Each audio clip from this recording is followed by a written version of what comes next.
Good morning and happy New Year's and Merry Christmas to everybody. Wow, I kind of botched that one up a little bit, didn't I?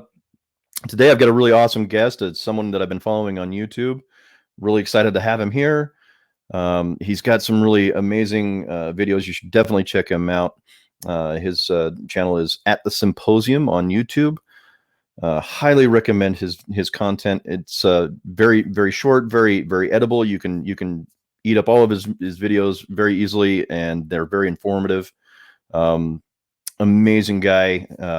Meeting him today, he seems very kind-hearted, very wonderful to speak to, and I'm really excited for today's conversation. So I'd like to welcome Edwin Joseph. He is a graduate with a BA in philosophy from Amherst, an MA in science, philosophy, and religion from the University of Edinburgh, and would just like to welcome Edwin.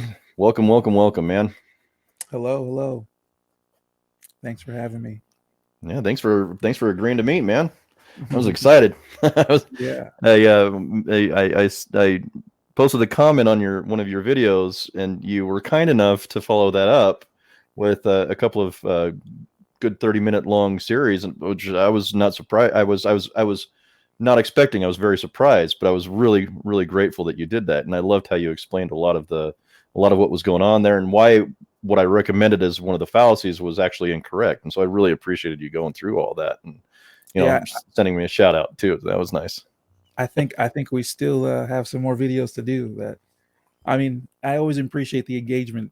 I'm sure, as you know, I mean, you can put whatever online, and whoever hands it gets into is out of your control. And a lot of times, the engagement is like is not worth anything. So Right.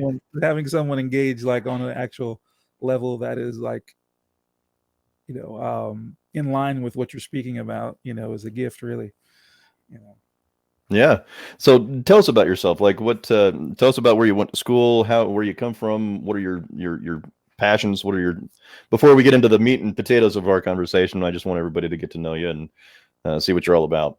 Yeah, sure. So as you said, I went to the five colleges in Amherst. I studied philosophy there.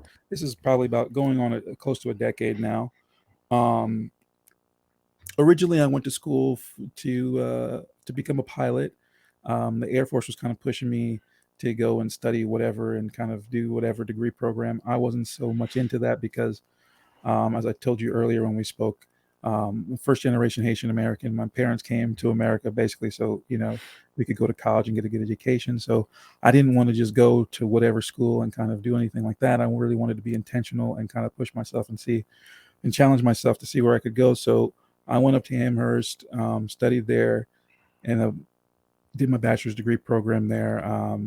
Also, kind of had in the back of my mind that if I didn't go into academia, it's because when you go into liberal arts, you kind of have a sense like you're going to end up in academia somehow. Um, if not, then maybe I'll go to law school. I didn't end up doing that, at least not as of yet. I don't think I have any plans to do that. But so after graduation, I graduated and I actually moved back to Florida, became a musician. So I'm a jazz musician. I play at restaurants and country clubs. Um, After a couple of years of doing that, I went back to school and studied at the University of Edinburgh, science, religion, and philosophy. So I got my master's degree in that, which is kind of, hungry for some more intellectual engagement. Being out of the academy for a while kind of got me starving for some more of that. So that's where that came from. After that, maybe a year or two after that, I actually taught physics for a little bit of time at a high school. So I taught ninth grade physics and algebra at a classical prep school, at a charter school. And during that duration of time that I was there, I actually ended up moving to a farm, in which then I started an organic chicken operation, and that's currently what I do now. So I love that. You just kind of like, I was doing all this stuff, and no, I'm going to be a chicken farmer. yeah, yeah, yeah, No, yeah, so yeah. one of the interesting things that I've found is like through my reading, and as you can tell, I'm an aspiring bibliophile. I'm collecting books. I'm reading all of them. I've pretty much read all these books plus more, but um, something that has always caught me was it seems like academics always kind of have a leg up on everybody. Yeah. Like there's always like this inside knowledge about how things work that the rest of us are not aware of. Like Yeah. they just have a better way of thinking, and I don't know if that's because the system that's in place that puts you through that process gives you that, or is it something that is taught to you? Because sometimes people have like you'll watch them have a conversation and they'll come out with an idea and you're like, I would have never thought of that. Like, are they being taught to just think in completely drastically different ways from the rest of us, or is Yeah. it just the fact that you're being more educated that actually gives you that access? Hmm. What do you think about that? Well, I think for one, I think I'll try to use the that kind of like very colloquial saying or adage. It's like, you know, yeah, you're in academia or college, but once you get onto the real world, so the academia is the real world. There's no like college academics doesn't live in some other world or some other planet than this one. There's only one I don't know. world, Some of right? us think that. you know, you understand? There's only one world. So what I mean from that is that really, and this was really what I gained a lot of, when I went to school. When I'm talking about when I went to school, I'm talking about primarily my bachelor's program going to Amherst was seeing. I think it's participation is what you're getting at. It's participation in that. And I think I'm one of my last videos I talked about this because there was a guy that commented and challenged me about, well, I'm self-studied, so I think I can go against all these academics or whatever. It doesn't I have to go to saw that. college. Yeah, yeah, Right. And that really wasn't my point. And I agree with this guy. Like he studied philosophy for like 20 years. I'm like, yeah, man, then you're an academic. You're the academic, and for me, academic is more of a way of life, it's kind of just like what you're doing. It's like reading, writing. That's an academic. It's an approach to life. It's not so much that you have to be involved in an institution. yeah. Um, so I made a video about that, addressing that issue, but um, I think it has to do with this idea that again that academia is removed, and that you only get some kind of external like piece of information from it, like, oh, you read textbooks or you do tests and you gain education. Well, the biggest education I got in school was actually being in school and seeing how things worked in those institutions. Yeah, yeah, You that's what I see, mean. Yeah, because that's really, I think, the insight. When you say like, oh, academics are ahead, well, that's because they're actually they're with information before it gets out to the rest of the world. right. This is what I was talking about in that last video. I alluded to the fact that I might go back to get a PhD. A part of that is not just because I just want to like sit around and get a PhD in philosophy. It's because uh, I want to get back into the journals and back into the writings and sit with the professor that's about to write, the next groundbreaking article or book that's about to come out and Right. change this whole field and all this stuff. And then, I mean, I had this experience myself that this is how I wound up here. So a lot of times people are like, I was always, I'm pretty reserved, pretty quiet person, but people nowadays are always like, "Oh, you're so introverted and all this." I'm like, I was never really as quiet as I am today. The reason why I'm so quiet is because is part of it is because it's like the stuff that's going on now, like I experienced like 7 years ago when nobody knew what I was talking about. So like when you're living life in that kind of way, it's a different world. You know what I mean? I remember when I went to school and I'd come back home and I'd tell my friends are like, what feminism, racism? Like, what are you talking about? Like, Yeah, like just that they're like, what are you talking about? This guy, like I'm like, okay, just all right. And I didn't argue with anybody. It's just like, let's see what happens. I was hoping things wouldn't get as bad as it's gotten. I was hoping that these things wouldn't yeah, get as popular as they did, but and many people say it now, whatever happens in the colleges and universities, it takes three or 4 years to happen in the rest of society. And that's just yeah, the way it is. And that, again, going back to why you said, well, it's like, how do academics, well, because academics are closer to the information. They're not even, I can't even say that they're like, if they're not writing the book or the essay, they're next to somebody who is. And that doesn't have to right. be their peer. Like I said, it could be their professor. Their professor could be working on the next thing, or their professor taught this other lady who came out with this book that influenced this industry, and now that's the Yeah, philosophy. This is the other thing that people, we have to get a grip on. It's like, well, people are like, well, what do you study? I remember when I was living in Miami. I remember I was at a bar, and this lady was like, I was like, I think I'm gonna I'm going to get out of this, pilot thing, and I'm going to go study philosophy. She's like, philosophy? She's like, why would you study philosophy?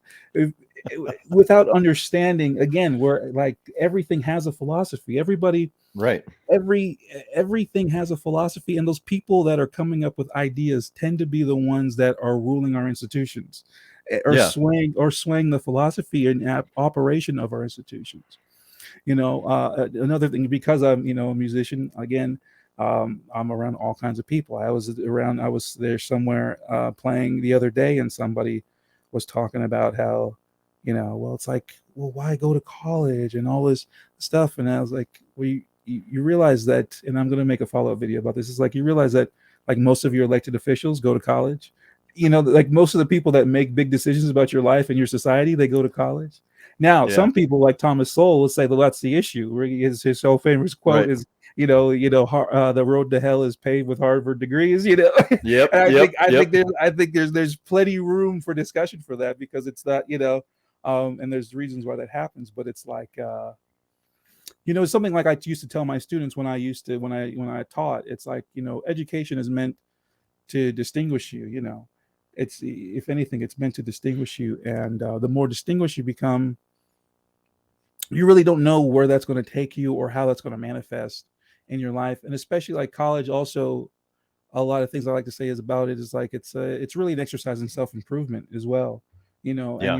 you're with like hundreds of people, maybe sometimes even thousands of people who are just improving themselves constantly. Yeah. And you have this whole organization, this whole institution that's just like there trying to, like, are you improving? Like, let's Well, go. it seems like you're in an atmosphere where you're constantly given the opportunity to change your mind. Yeah, yeah. And your life, Because everything. that's one thing that I notice is like most intellectuals I know, they are not nearly as confident as one would expect them to be. Uh-huh. Because I think the more that you learn, the more that you read, the less confident you are in everything else. Oh, absolutely, You know what I absolutely. mean? And so Oh, it's like you can absolutely. tell the ones that have done work and the ones that have done the reading and Yeah, all the material. yeah, Because they're usually the quiet one being like, yeah. Right, because I you don't there want to look because like you an idiot. well, because you don't rely on your ego. You don't Right. rely on your Right. ego. And I've been thinking about this last week. I was like, what is stupidity? I think a lot about stupidity, and I don't know, my just very really, guys, really. I was thinking about this, and I'm just like, what could I come up with? My initial thought, and this is without like delving in and researching or doing anything. My initial thought was like, is stupidity just comes from primarily ego. Yeah.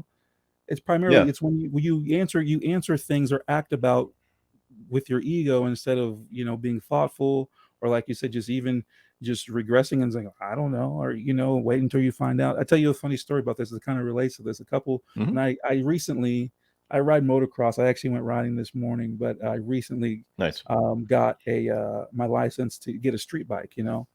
So when I was doing the whole licensing deal, you got to go take a course, and there just happened to be a guy that was paramotoring. There was an open field next to us, and a guy was doing paramotoring. If anybody knows what paramotoring is, it's basically you have a big fan on your back, and you have a parachute, and you run, and Oh yeah. Yeah. the fan creates lift, and you just go flying. So that's what the guy was doing, and of course, I mean, I've looked into paramotoring before. Like I told you, I'm a pilot and all this kind of stuff. I'm a private pilot, so I know about these things. And there was a guy at the school that was like. That at the training program with me, he was like, "Oh man, I think I'm going to go become a pilot and all that stuff." And I was like, "Oh yeah, really?" And I asked him some question like about licensing and stuff. I was like, "Yeah, but you probably have to do this or that first, right?" And he's like, "Nah, man, I think you just do it like this." And I'm like, okay. Knowing full well like what he said was completely wrong. You know what I mean? Because I just Right.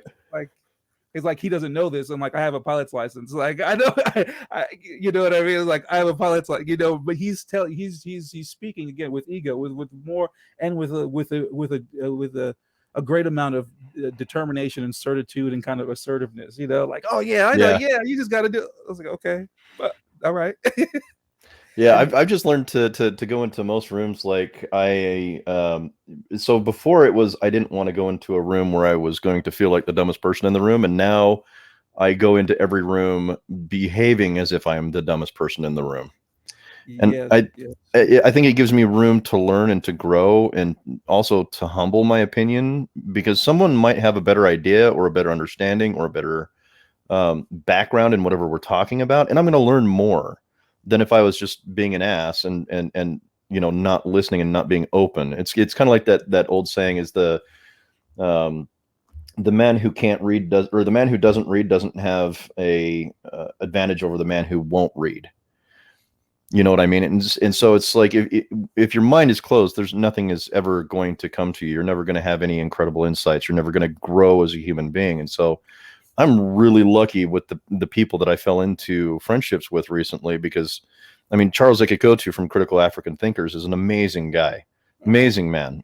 He's a doctor in pharmaceuticals, I believe it is, Okay. um, and he runs, like I said, he runs Critical African Thinkers, but he is one of the most humblest, kindest, most curious men that I've ever met, and we just have a lot of fun. Like if you go and watch any of our videos, most of the time we're just really just having fun, Uh-huh. talking about serious ideas. And the Yeah. thing is like we're both about the same thing, which is no thing, no subject, no content is above questioning.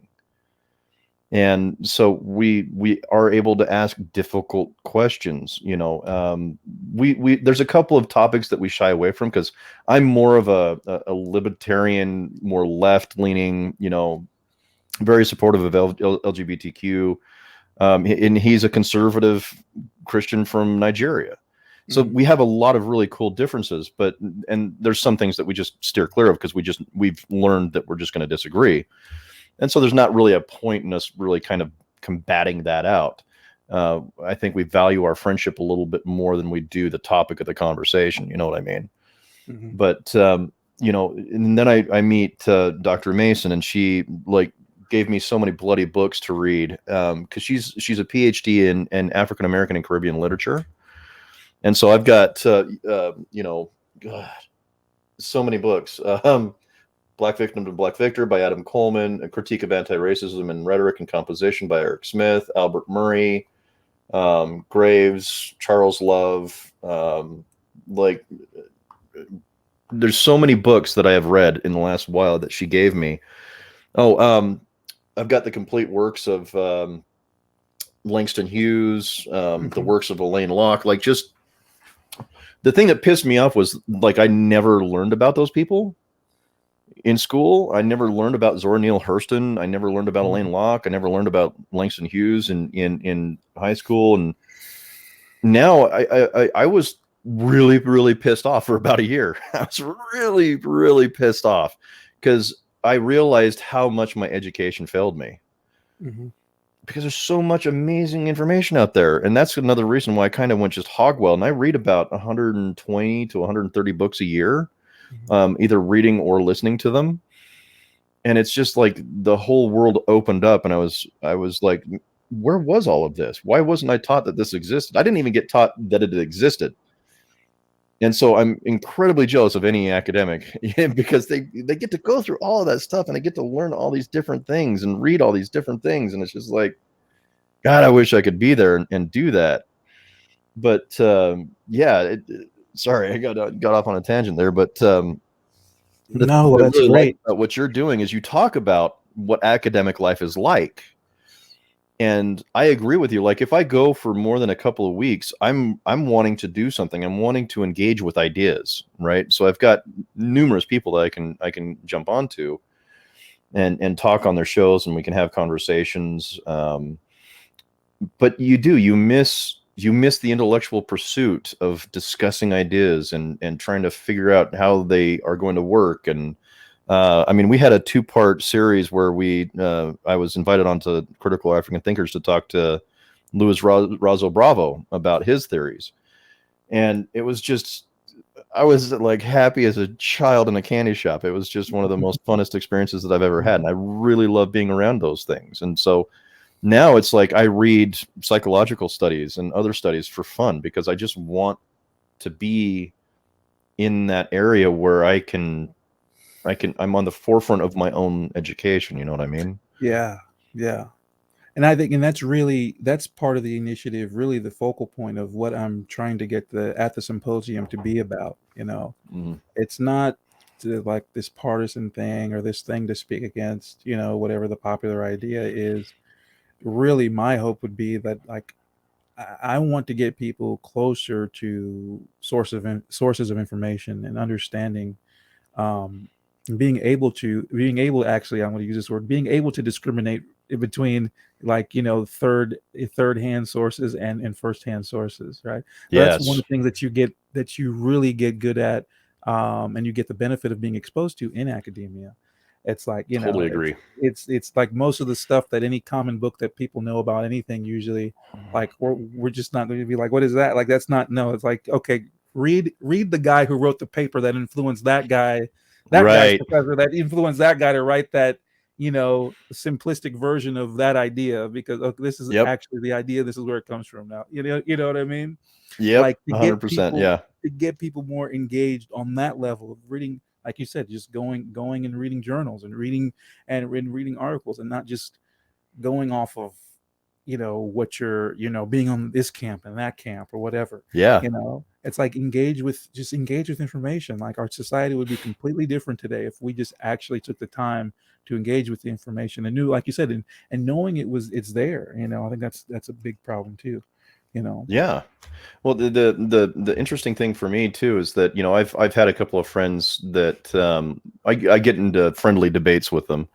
My friend Barrett is one of those, and we have such a great time debating ideas. And you know, the what he does, or what they do a lot of the time, is they'll send me a link to an article, and I'm like, okay, but this article has no sources.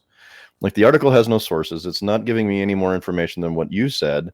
And so now I need to research, now I need to Mhm. find where they got their information. I need to find out where they got their information. And so it's like, over time, we've just learned, like, if one of us sends the other something, we'd better damn well have some sources to go with it.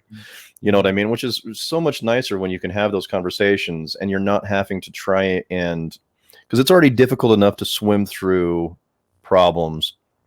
You don't want to have to swim through finding sources, reading all the sources. It's much easier to just give the sources to your partner, to your conversation partner, and go from there. And then you give them a couple of days to read all the literature, and then you come back and you talk about it, which is Right. wonderful. It's wonderful. So I don't even get onto Facebook or anything like that anymore, because it's the arguments that happen there are so stupid. Like, some of them are just absolutely ridiculous. And as a perfect example, I have a friend on Facebook who's for supporting radical feminism, and I'm for feminism. I'm just not for radical feminism. Mhm. I'm more of an equalist. But they made a post about heterosexual cisgendered men being annoyed at radical feminism, and to just smile. And I was like, nah, we're not annoyed. We're more or less, we're kind of let down, because we do a lot of work. We do a lot of things, and you're taking a very small minority of men and making the rest of us feel like trash because of what they did, and that's not okay. Mhm. We keep the sewers running, we keep the buildings being built, we keep the electricity on, we do all of these things, and all we ask for in return is just love and acceptance. And you're making us feel like we're garbage. Yeah. And so it was just one of those things where it was like, had I not gone down this whole path of intellectual pursuit, I might not have been able to answer back against that as well as I would have liked to have. So it also makes you feel more confident, but also more humble about your opinions. I don't know how to describe it, and from maybe you'll do a better idea, or a better job of it. But to me, it seems like I'm more confident of myself, but less confident of my ideas. So I'm able to Yeah. represent myself a little bit more better.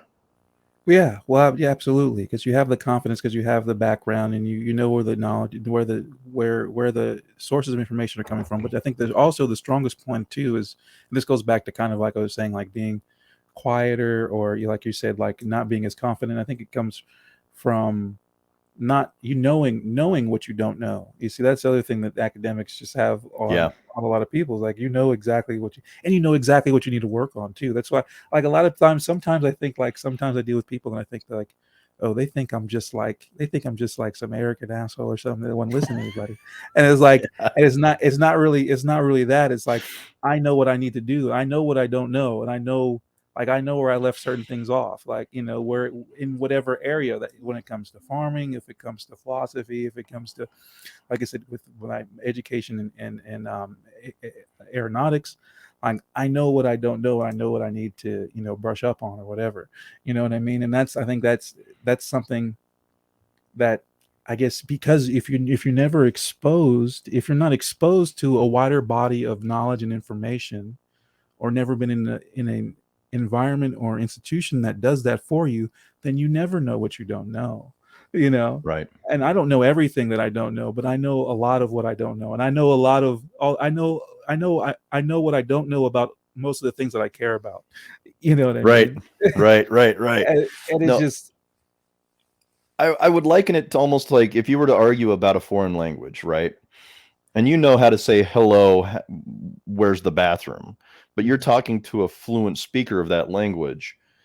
Are you going to be that arrogant to tell the fluent speaker what's what? You know what I mean? And I think that's something that eludes the majority of the population of human beings, really, especially Americans. We don't realize that sometimes the best thing to do is just sit down, shut up, and listen. yeah, yeah, And that's a surprisingly enough, shutting up and listening is actually a good way of engaging in a conversation because it allows your interlocutor or conversation partner to feel like they're being heard and listened to and acknowledged. Whereas most of the time, most people react, it's because they're listening for a way to get the next foot up on you. right. That's the thing, is everybody. So this is why I don't like to actually. Yeah. I don't tell people that I'm like an academic or I study philosophy. The first thing people want to do is try to argue with you about something. I don't really have an argument. I mean, I remember even Yeah.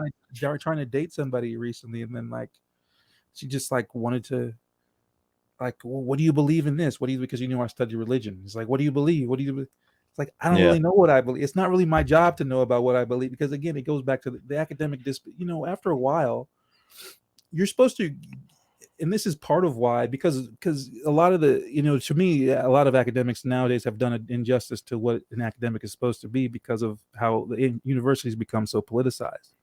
But Yeah. for one, you shouldn't know what an academic thinks. So it's good. Like when I meet people, they don't know what I think. I'm like, excellent. Right. You're not supposed to. I'm doing my job pretty well. That you're not really Yeah. supposed to know. But even I find in myself a lot of times I don't really know. I can't really answer myself, because that's not really what I spend my time on. It's not really about your personal beliefs. This is where people get a lot of academics or education wrong. Just like, I mean, even like being a good teacher, like the whole idea, the whole thing you're trying to do is like you're trying to get your student in a place to where they doubt themselves. Really, they doubt their own confidence in answering something, Yeah. so that they shatter that and break that. So then you get them to the point where they say, oh, well, I don't know. And it's like, good, finally, Right. finally we got It, you to break down and say, okay, you don't know. So yeah. now, and hopefully they carry that with them for the rest of, that's the whole, like, that's the, at least in the liberal arts, and if you're doing something like in the humanities, that's almost like the whole project. The whole thing is like you write an essay and they're like, nah, how about this? Didn't you? Well, how about that? Like, go back and look at that. Oh, and then you come back and you're like, oh yeah, I got you, man. I got this. And he's like, yeah, but how about this? And then by the time you do that like 50 times, and then it's like it's time for graduation, and then it Right. sets into you. It's like, oh, like that's what I learned. I learned that I had to be more thorough. I learned that like there's more information than just the information that I just settled on at that moment. I learned how to be, I guess the academic word we would use would be hermeneutic, right? So we're going to look at from all angles, Right. right? So we're going to look from a philosophical angle, a psychological angle. We're going to look from a economic angle at a lot of things, right? We're not just going to look at one angle of things, right? So that's really the objective. I think a lot of it really go back to what I was saying earlier. It's really like to break down the personal ego is really what I think a good education is about. And I get that a lot when you talked about earlier. It's like, the lack of confidence, because I am a quieter person, or um, and I deal in music. I remember when I first started playing music out, when I moved back home, like a lot of What people. instrument do you play? I play guitar and saxophone. Oh, okay. So I Yeah. grew up. I learned the piano, the guitar, and the violin. Uh huh. Okay. You still play? No. I wish I did, dude. I Yeah. wish I did so much. Yeah. I grew up in a weird family where we would, and I don't want to take too much time away from you, but I grew up in a family where my father would read William Shakespeare to us at a very young age. So we learned how to read Shakespeare really young. Both my parents were English majors in college. Um, we came from a bilingual family. You know, half of my family was second and third generation Mexican American. My grandmother was from France. Many of my, because I'm not going to get into that, but many of my cousins and my grandpa on my mom's side spoke Spanish. And so I began learning German in junior high, and then I attempted to learn French later on. So overall, I've learned 3 languages, but I speak all of them absolutely atrociously. Mhm. I can read it perfectly fine. It's just, well, German, I've lost that completely now. But right now I'm trying to learn Spanish, and so we'll see how that goes. But there's always that pursuit. So yeah, Yeah. sorry. Yeah. No, but like I said, when I came out and started playing music, sometimes I would get these like people would think with like, oh yeah, you just like, where's your confidence? Like, you're good, you can play, but like, where's all this confidence? It goes back to, again, like, I know what I don't know, and I know that, like, okay, you think I'm good, because I'm around you guys. Like you think I'm good because yeah, you know what I mean. Hey, I feel like we can speak freely here. You know what I'm saying? Like, Yeah, you think I'm good. It's like Russell Malone. He's a guitarist. He's like, he thought he was like, when he was coming up, he was like the baddest thing in Atlanta or something. He was like, that's like being like the tallest midget in the room. You know what I mean? It's right, like, right. okay, yeah, but it's like, again, it goes to knowing what you know, or knowing what you don't know, and also knowing what you know, which I know that, like I know some guys, I know some guys, they might not be around here, but I know some guys that are really, like, they're really advanced, you know what I mean? So I'm not sitting here Yeah, acting like I know everything, or that I should have this, because unfortunately, and this is why, I participate in the entertainment field, but I, I don't I don't really appeal to it at all, because it's like, it goes against, you see, in academia, it's like you're breaking down the ego. In the entertainment field, you're inflating the ego with, right. with Yeah, a thousand psi, per second, you know what I mean? Like, that's, and then people expect that of you, is the thing too, you know what I mean? People don't like, yeah. oftentimes they don't like, they don't like, if you're good, okay, but they want you to, have some kind of egoism attached to your talent, to really be like a showman, Well, that, any physical activity requires a certain level of confidence to be able to do it well, Mhm. because you can't take that split moment to question whether you're making a mistake. You just got to full send it. And Yeah, a yeah, lot of the times you made you made the right, you made a happy accident, and you're like, oh cool, I'm going to yeah, yeah, catalog that in yeah, my brain, yeah, and I'm going yeah. to remember that I did that thing, right? But in academics, you've got time to think. And as one of my other friends is Brittany King with American Shade here on YouTube. She has a really great quote, which is, what was it? It was, thinking requires you to stop and, oh, how did she put that? Damn it. Um, thinking forces you to stop. Oh, now I'm going to be pissed off now that I can't remember what she always says. But she says something along the lines of, in order to think, you have to stop, and or before you. Oh, I'm not even going to try. I can't even remember what it is. Everybody go on to Brittany King and American Shade with Brittany King, and listen to her videos. I'm so embarrassed, Brittany. I'm so sorry that I cannot remember what it is that you always say. But I'll think of it in like 5 or 10 minutes. But Brittany King was one of the very first. She was the first podcast that I went on where I really kind of was like, yeah, I want to do more of this. And so, like, the first like 30 minutes, I was an idiot, and I said a bunch of stuff that I was like, no, I'm like the biggest idiot in this room. And so I just spent like an hour just shutting up and listening. And then for the last half an hour, that's when I kind of spoke up, and I felt a lot more confident in the fact that I was less confident about what I know and what I don't know. You know what I mean? Yeah, And yeah, so I was able to speak a little bit more clearly and more freely. And she and I have become, I would say, fairly good friends, considering we live on opposite sides of the country. We don't hang out with each other. We've become friendly, and we've had a couple of offline, 2-3 hour conversations. And She's now the editor-in-chief of Yellow Seeds magazine, which is absolutely amazing. She deserves all of that. Mm-hmm. And she wrote a really great article a couple of years ago called "Free Black Thought," which was an absolutely phenomenal article.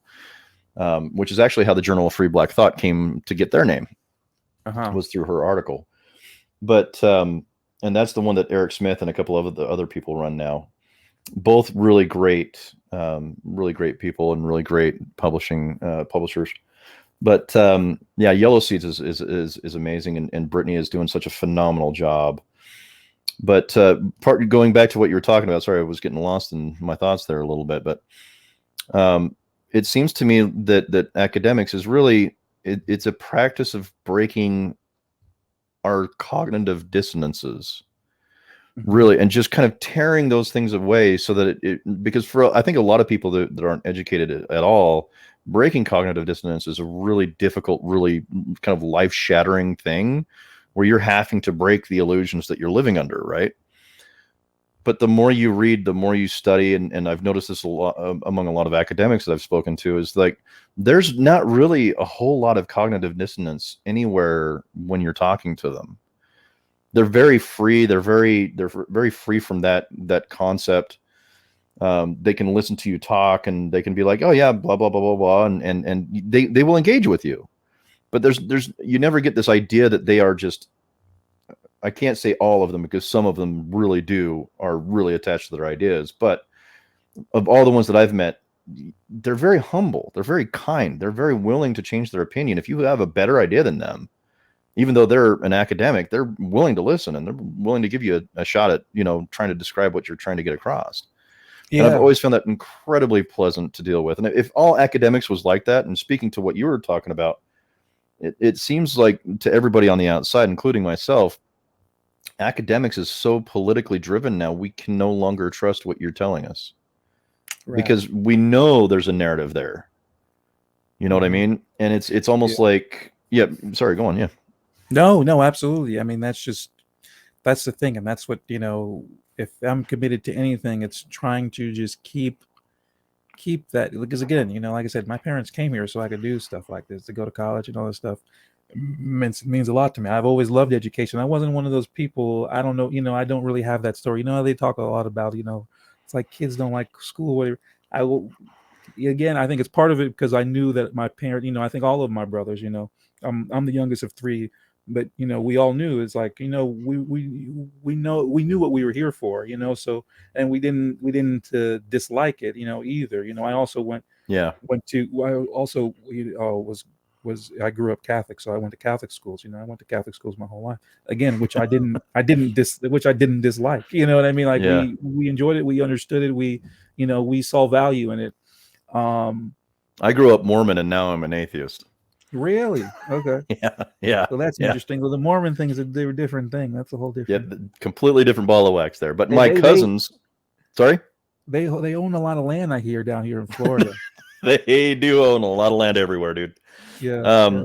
But my cousins, the second and third generation Mexican American cousins on my father's side, they were Catholic. So I would go from one church to the other church, and I would go to the Holy Communion, and the, what do they call it, the Eucharist, and like just experiencing different cultures and stuff like that from a very early age was very. I think it put me in a better place to understand that the world is not just what's in front of my face.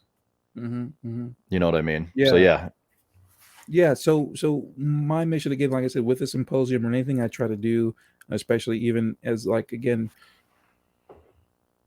even in the circles I travel, because a lot of people I'm around, they haven't been to college. So, being what I would take myself as being an ambassador for something that I've been a part of, I try to really, and and in part, it's regrettable that there isn't a lot of support for this, but my focus has always been to try to preserve that. Like I said, to try to preserve that thing that my parents came here for, the thing that I believed in or still do believe in. Like I said, you just as a kid, all the way through the rest of my life. Like I said, I've always loved to learn. I just like to learn. You know what I mean? It doesn't matter. Yeah. Like I said, if it's about fishing or it's about farming or if it's about physics or philosophy, I just like to learn. And I always thought, like being a learned person is probably the best thing you could do.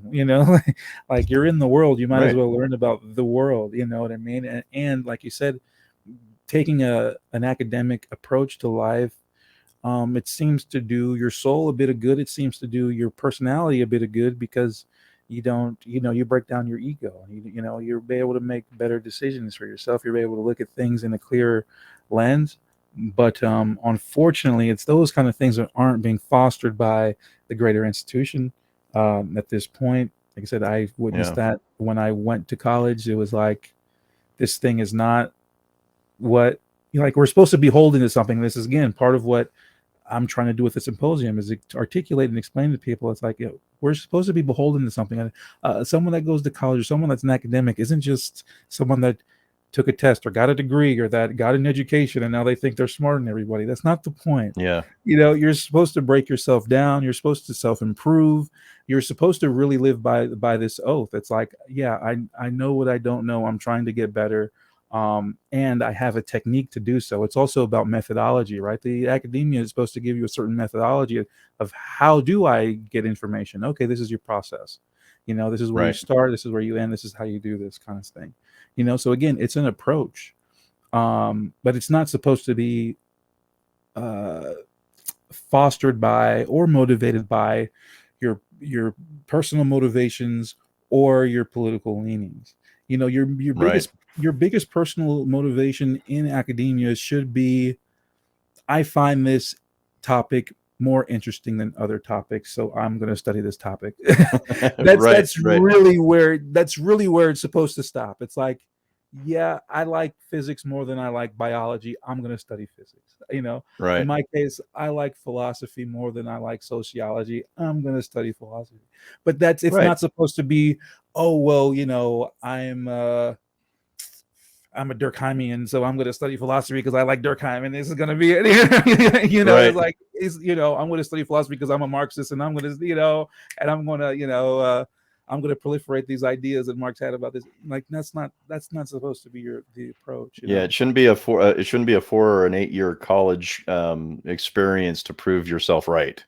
Right. Yeah. Yeah. Yeah. You're supposed to go in there, discover, find out what you like better than other things that you feel like you can tolerate putting some dedication to and some work in, because like I said, it's like sociology. I wouldn't have been able to do that. Psychology, I wouldn't have been able to do that as much. Philosophy, I can get it. It's just different. The Yeah. material's different. The material's different and the approach is different. So find out what works for you and your personality and study that. But you don't go in there, you know, trying to prove something and trying to, like you said, trying to reprove what you already think. Yeah. Franz Kafka, he said, if a book does not absolutely destroy you, if it does not tear you apart, why would you read it? And that's kind of how I think about it is like, why should I read something that I'm not interested in, that's not going to change my mind, or it's not going to challenge me, or I want to read books like The Gulag Archipelago was the most soul-crushing book I have ever read in my freaking life. Mm-hmm. I mean, I wept in front of my wife and children Mm-hmm. reading that book, and I've read it twice at Mm-hmm. this point. Gulag by Anne Applebaum. I have a passion for like the Soviet history of the 20th century, but I also love Tolstoy and Dostoevsky. Dostoevsky's Crime and Punishment was one of the best books I've ever read. Um, but yeah, I totally lost where I was going with that. Oh man, damn. What was I saying? You said there Oh was a yeah, quote yeah. by Kafka that you were talking about. Yeah, by Franz Kafka, which was, if you're not reading to tear yourself apart, why are you reading at all? And I absolutely love that concept. So really, I try not to swat too many books away, but I'm not going to read things on like basket weaving. You know what I mean? I want to read things that are just going to just tear me apart or make me think, put me in a pause position where I have to be like, hold the phone here. Like, is my whole belief system absolutely jacked because of this new information?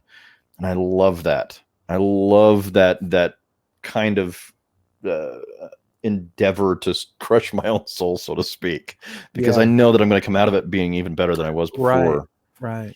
You know? Yeah, and that's something I miss, like, about the academic environment, because it's hard to get in spaces where, like you talk about being the dumbest person in the room. It's easy to find in academic spaces because you just go sit around a professor or something.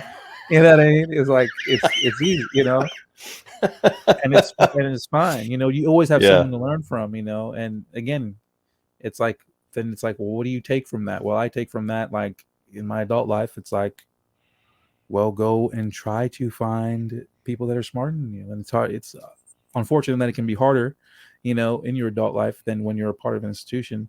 Um, but it's something to do, and it's something to always try to strive for, yeah, um, because it's just like I say, iron sharpens iron. It's like, it's no better way to do that than just to find people that are ahead of you, and like you said, being that kind of fly in the wall and wanting to observe and not just wanting to say something. yeah, Again, it's an attitude. It's, if we're talking about our culture at large, it's an attitude. It's like the academic attitude is to do more listening and less talking. In our cultural attitude today in America is to do more talking and never listen, to anything. you know yeah. I'm that way. So with I was really, really against critical race theory for a long time, and I still primarily am. But my position has changed a little bit, Mhm. and by a little bit I mean a lot. Which Okay. is I still don't support it, but I realized that it's not about supporting it. It's about using it to challenge myself and to challenge my narrative, to challenge my internal narrative. Right. So now I use it as a means of a series of filters that I can put an idea through. Does that make sense? I Hmm. still disagree with the core tenets and what they're trying to do. I disagree with how they came about doing it, but the underlying ideas are actually really, really interesting. And once you let go of your preconceived notion of what they are, some of them have very interesting ideas. Like Duncan Kennedy is very critical of the meritocracy, right? He goes about arguing it in a whacked ass way, but very, very interesting. It's like that's some cool stuff to be able to challenge something like that. That is such a mainstay of society. Like, we all believe that we're in this meritocracy, and he's like, yeah, really? Are we really? Are all of us really a part of the meritocracy? And so it Hmm. makes you stop and think. I'll never be a critical theorist or a critical race theorist myself, because it's just does not align with my moral values and what my understanding of race is. But it still is something that I can use to filter my beliefs and my ideas through. And I think that's the biggest, like, if you go back and you look at my earliest videos, I was like, no, I was hardline, like, absolutely not. I even bought the Big Red Book. I read it, and I got a couple of other company, like, seriously, dude, I got it right here. It's like, Yeah. bam, right there. It's Yeah. right there. Kimberly But Crenshaw. Yeah. so I bought it to prove them wrong. And now it's more, I'm reading it to not prove them wrong, but to try and make better arguments and come up with better ideas. Hmm. So it's not about saying they're wrong and I'm right. It's more about, yeah, they got some good points. They got some good points. Personally, I think Kimberly Crenshaw's intersectionality is a fantastic idea. Like, it's phenomenal, because I think it's got a certain gravitas to it that actually does actually play out in reality in some ways. My personalities and my beliefs and all these things do intersect into who I am as a person, right? Hmm. Falls apart in a couple of different places, but that's the thing that I found with philosophy is, like, I don't have to agree with Rousseau. I don't have to agree with Kant. I don't have to agree with Hume, but I can take bits and pieces of them, and I can say, you know, Kant's belief that you should always tell the truth no matter what. I, it's not a bad idea. I'm going to do Right. that, right? Or Right. you take Rousseau and you and Locke, and you start to realize that society can. One of the ways that we can look at society is to look at it through the social contract. We can also look at it through man's natural rights and stuff like that, and you can start to understand the bulk of what these people were trying to get to, which, if you're not reading them, you're never going to get. Mm-hmm. And so I Mm-hmm. think a lot of society is really, they're way behind on the curve, because I think Yeah. Yeah. academics have really kind of, rather than try to educate the populace, now they're trying to tell you what you're supposed to believe. Right. And I mean, to play off that juxtaposition, I mean, I don't know if you could have a greater uh, bifurcation than the Kimberly Crenshaw and Jean Jacques Rousseau, but Yeah, yeah, where, and this is the problem, the issue that I have with people like her and most of what I'm going to call like the modern academics, from sociology to race theory to feminism, is that they start with a person as like a political body, where Rousseau starts with him as more of like a human being right. with other human beings trying to make a society work. You see, they're Natural kind of, man is the smallest. Yeah, yeah. You see, their approach is to see kind of, it's like Big Brother, and then the little people getting manipulated by the yeah, structure above them. It's more of a top down, whereas philosophers in the past, in centuries past, were more bottom up. When it came to their conception of who a human being was. yeah. Which I totally believe in. I really like Jean-Jacques Rousseau, and I really like John Locke, and I like a lot of, But the the thing is Enlightenment. too, I'm sorry to interrupt, but the thing is too, No, this you're is good. is to the thing again, with the thing that really, um, that's important to denote here, is not that there's a difference in their approach, but then right now in the academy, with people like Kimberly Crenshaw, they see no reason why we should go the other way around. They see no reason why we should Right, compliment Jean Jacques. Well, and will you say, well, why do they do that? Well, because really most of those ideas come from the postmodernist school of philosophy. right. The postmodernist school of philosophy does not believe in any kind of Western idea No, of yeah, life, really. yeah. So You are a part of a group. That is it. yes, That is the so end of the yes, so conversation. Yeah, anything that was achieved, anything that was conceived by, um basically a white man before the year 2000, they're gonna they think is like right, is not an idea that we should honor, but which is kind of, it's not just racist and stupid, it's just really a stupid right. idea. It's like really Yeah. really stupid idea. It's like, because Somehow ideas have race. yeah, well, you're never paying attention to the content. It's like you're Yeah, never paying attention to the content. But it's like, well, what about what he said? What about the concept of that? Like, isn't the concept, like, forget about the fact that, like, he didn't think of it, and was it 1970, 1997 when she came out with a book or whatever, or when Derek Bell, wrote his book, you know. So what if it wasn't in the 20th century? What if it was in the 19th century, but it actually mattered? What if it was in the 18th century, but it was like important? What if it was in the 17th century, where the constitution that you still live upon is like, it's like, where does it's like, it's the whole baby with the bathwater thing. And that's the kind of issue that I yeah, that I have with that, is that they seen, and it's, again, it's part of it is not their fault. This is why, again, why I'm trying to do what I'm doing, why I believe so much in the, not in the academy, but in the academic method and approach, is that you can't just forget about all these ideas that might be actually good ideas. There might be things that are meaningful, because yeah. those people, what I saw in the academy, especially with, which is unfortunate, but it's especially with the African American students, because the thing is, I was actually in a very particular situation in which at my school, I was one of the only black students that wasn't a part of like an affirmative action program. Hmm. Those kids,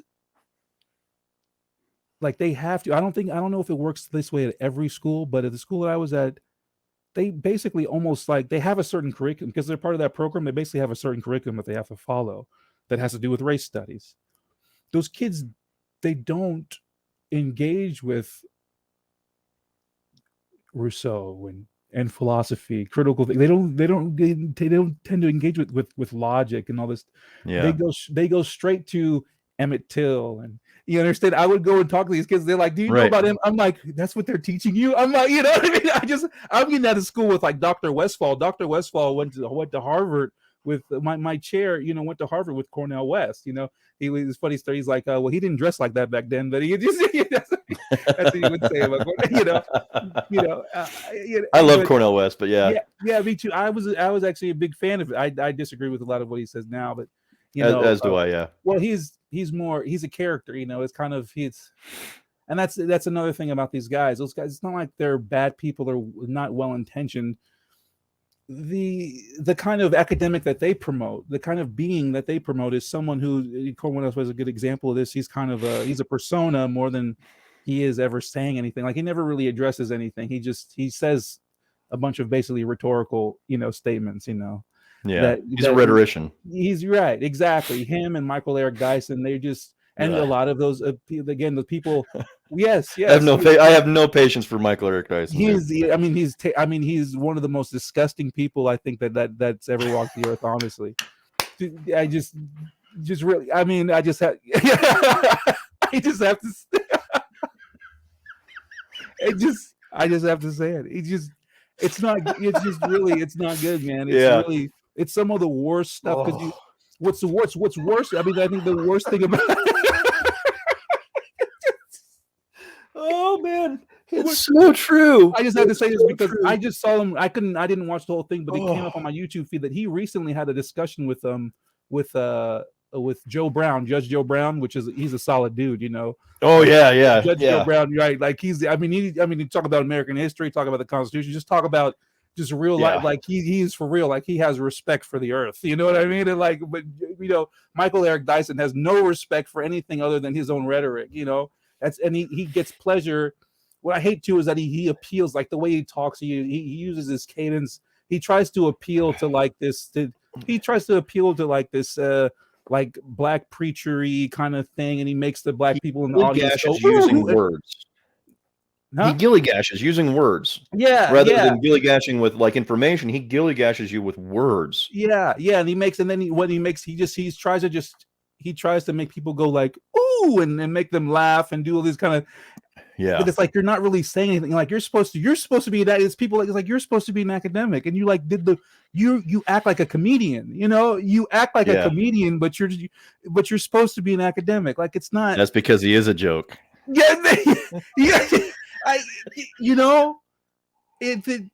But then it's like if you had any respect, because he comes from, and I think him and Cornel West had a falling out, but he was like one of his students at some point. It's like, you know what I mean? That's what I'm talking about. Like continuity, that kind of respect for your elders, the respect for the tradition you come out of, the respect for the academic tradition. It doesn't start with all black people. Black people don't. It's not just only the black people are not the only academics. You know what I mean? Because right. In his view, it's like everything. It's going to start with Cornel West, or it's going to start with Du Bois or whatever. And it's like. Right. Like there's a greater world out here. There's different positions. There's different positions even in the black community. It's not, how about Booker T. Washington? We have to talk about like different voices. There's a tons of different people that they just never talk about because they're only selling one type of person. It goes back to what I was saying about like Kimberly. Most of those people, like I said, in the race and the gender fields, and even in sociology now, because of the influence that postmodern philosophy has had in those departments, they basically completely not even reject, but just basically ignore anything like younger than or older than like the 19th century. It's basically like 20th century and up. It basically most of their philosophy and ideas come from basically the 1970s, and it's basically it. Which starts where Foucault started publishing his ideas, and that's basically where like they say that he's the darling of the humanities. So it's basically where they start. And he said what's unfortunate about that is they don't take the time. It's been solidified in those fields because it's happened for generations and generations now. It's basically solidified in that field. It's like, well, that's just where we start. Like that's just this is how life is. It's like there is nothing else. Everything else is just like old. It's old white stuff, or it's old it's old Western stuff. So to tag on to you here, so the interesting thing is I actually do like W.E.B. Du Bois. I like his writing. I like the cadence that he has. But one of his contemporaries, which was Alain Locke, this guy right here, was one of his contemporaries.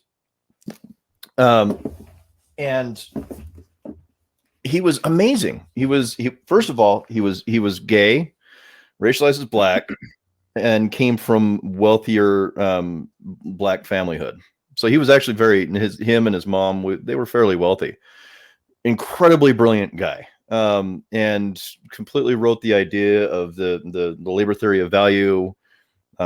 He was well traveled. He would spend a lot of time in France, especially on the Champs-Élysées, which was very openly supportive of gay individuals. So he was almost pretty much out as a gay man in the early 1900s.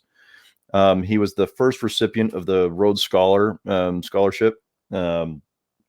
Brilliant guy. Studied in England. Why do we not know about this guy? Like, why do we not know about a man who began a journey giving us philosophies of race? And Dr. Mason put together a couple of different sources to create her philosophy of race, which is, I won't get into it right now, but it's absolutely fascinating. I fully recommend you checking it out. She also has a book called The Theory of Racelessness. Okay.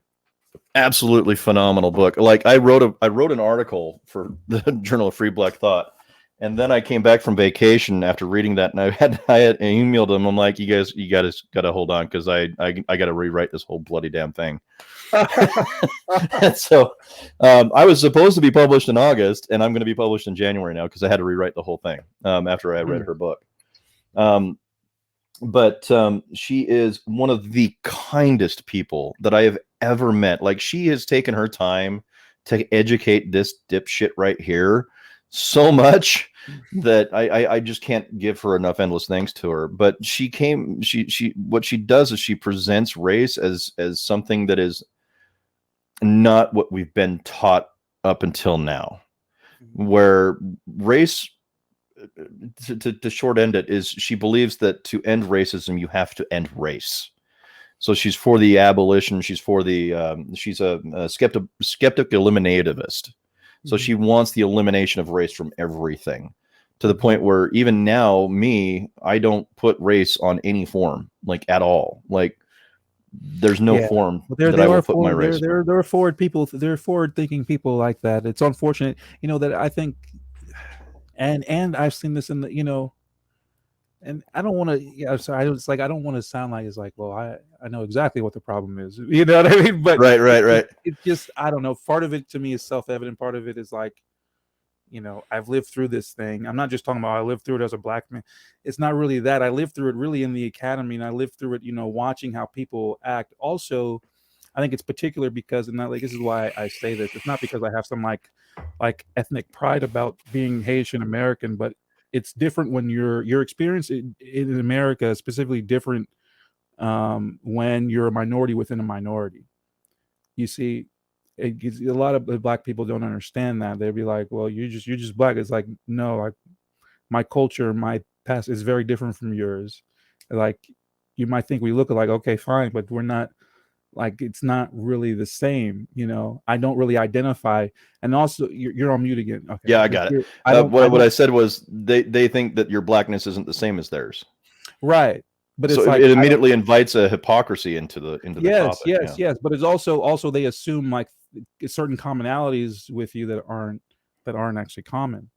Which I call race lining. I'm right. That's the article that I'm writing for the Journal of Free Black Thought right now. Is I coined a term called race lining, which is basically taking aspects of your phenomenology or your phenotype and the skin color, and creating a social structure of stereotyping to keep you in place, right? So you're actually, instead of redlining you in the house into a certain area, they are race lining you and your body into a certain area. Oh yeah, and it came from Dr. Mason, and a little bit from Dr. Leonard Harris, and a couple of other different philosophies, and that all came together into what that race lining was. But yeah, sorry, continue. Yeah, no. So having this unique experience, what I've come to find is that actually it's done a tremendous thing for me, especially like I told you. Okay, so one, Haitian American, so I'm already a minority within a minority. Then I grow up in Town and Country, Tampa, Florida, which is a Latin community, right? So I'm really around Latin people, right? So a lot of times I even, I talk to people and like they don't understand. I'm like, actually, they think like, oh, I might identify with Black culture. I'm like, I actually identify with Latin people more than I did, because that's what I grew up around. But not Yeah. only because I grew up around them, but they're also immigrants too. I identify more with immigrant families because my Yeah. family is an immigrant family. I don't, Black people have been here for a long time. They have a whole foothold. They don't think they do, and they use all this rhetoric to act like they don't have any precedence in American society. But I'm first generation. My parents didn't even speak English when they got here. You understand what I mean? It's like Yeah. you guys have been way ahead of me. You know what I mean? You're way ahead of me. So coming from, again, first generation Haitian American, then coming to Latin, growing up in a Latin community, and then going to Catholic schools, being around a bunch of different types of people, different races, different ethnicities.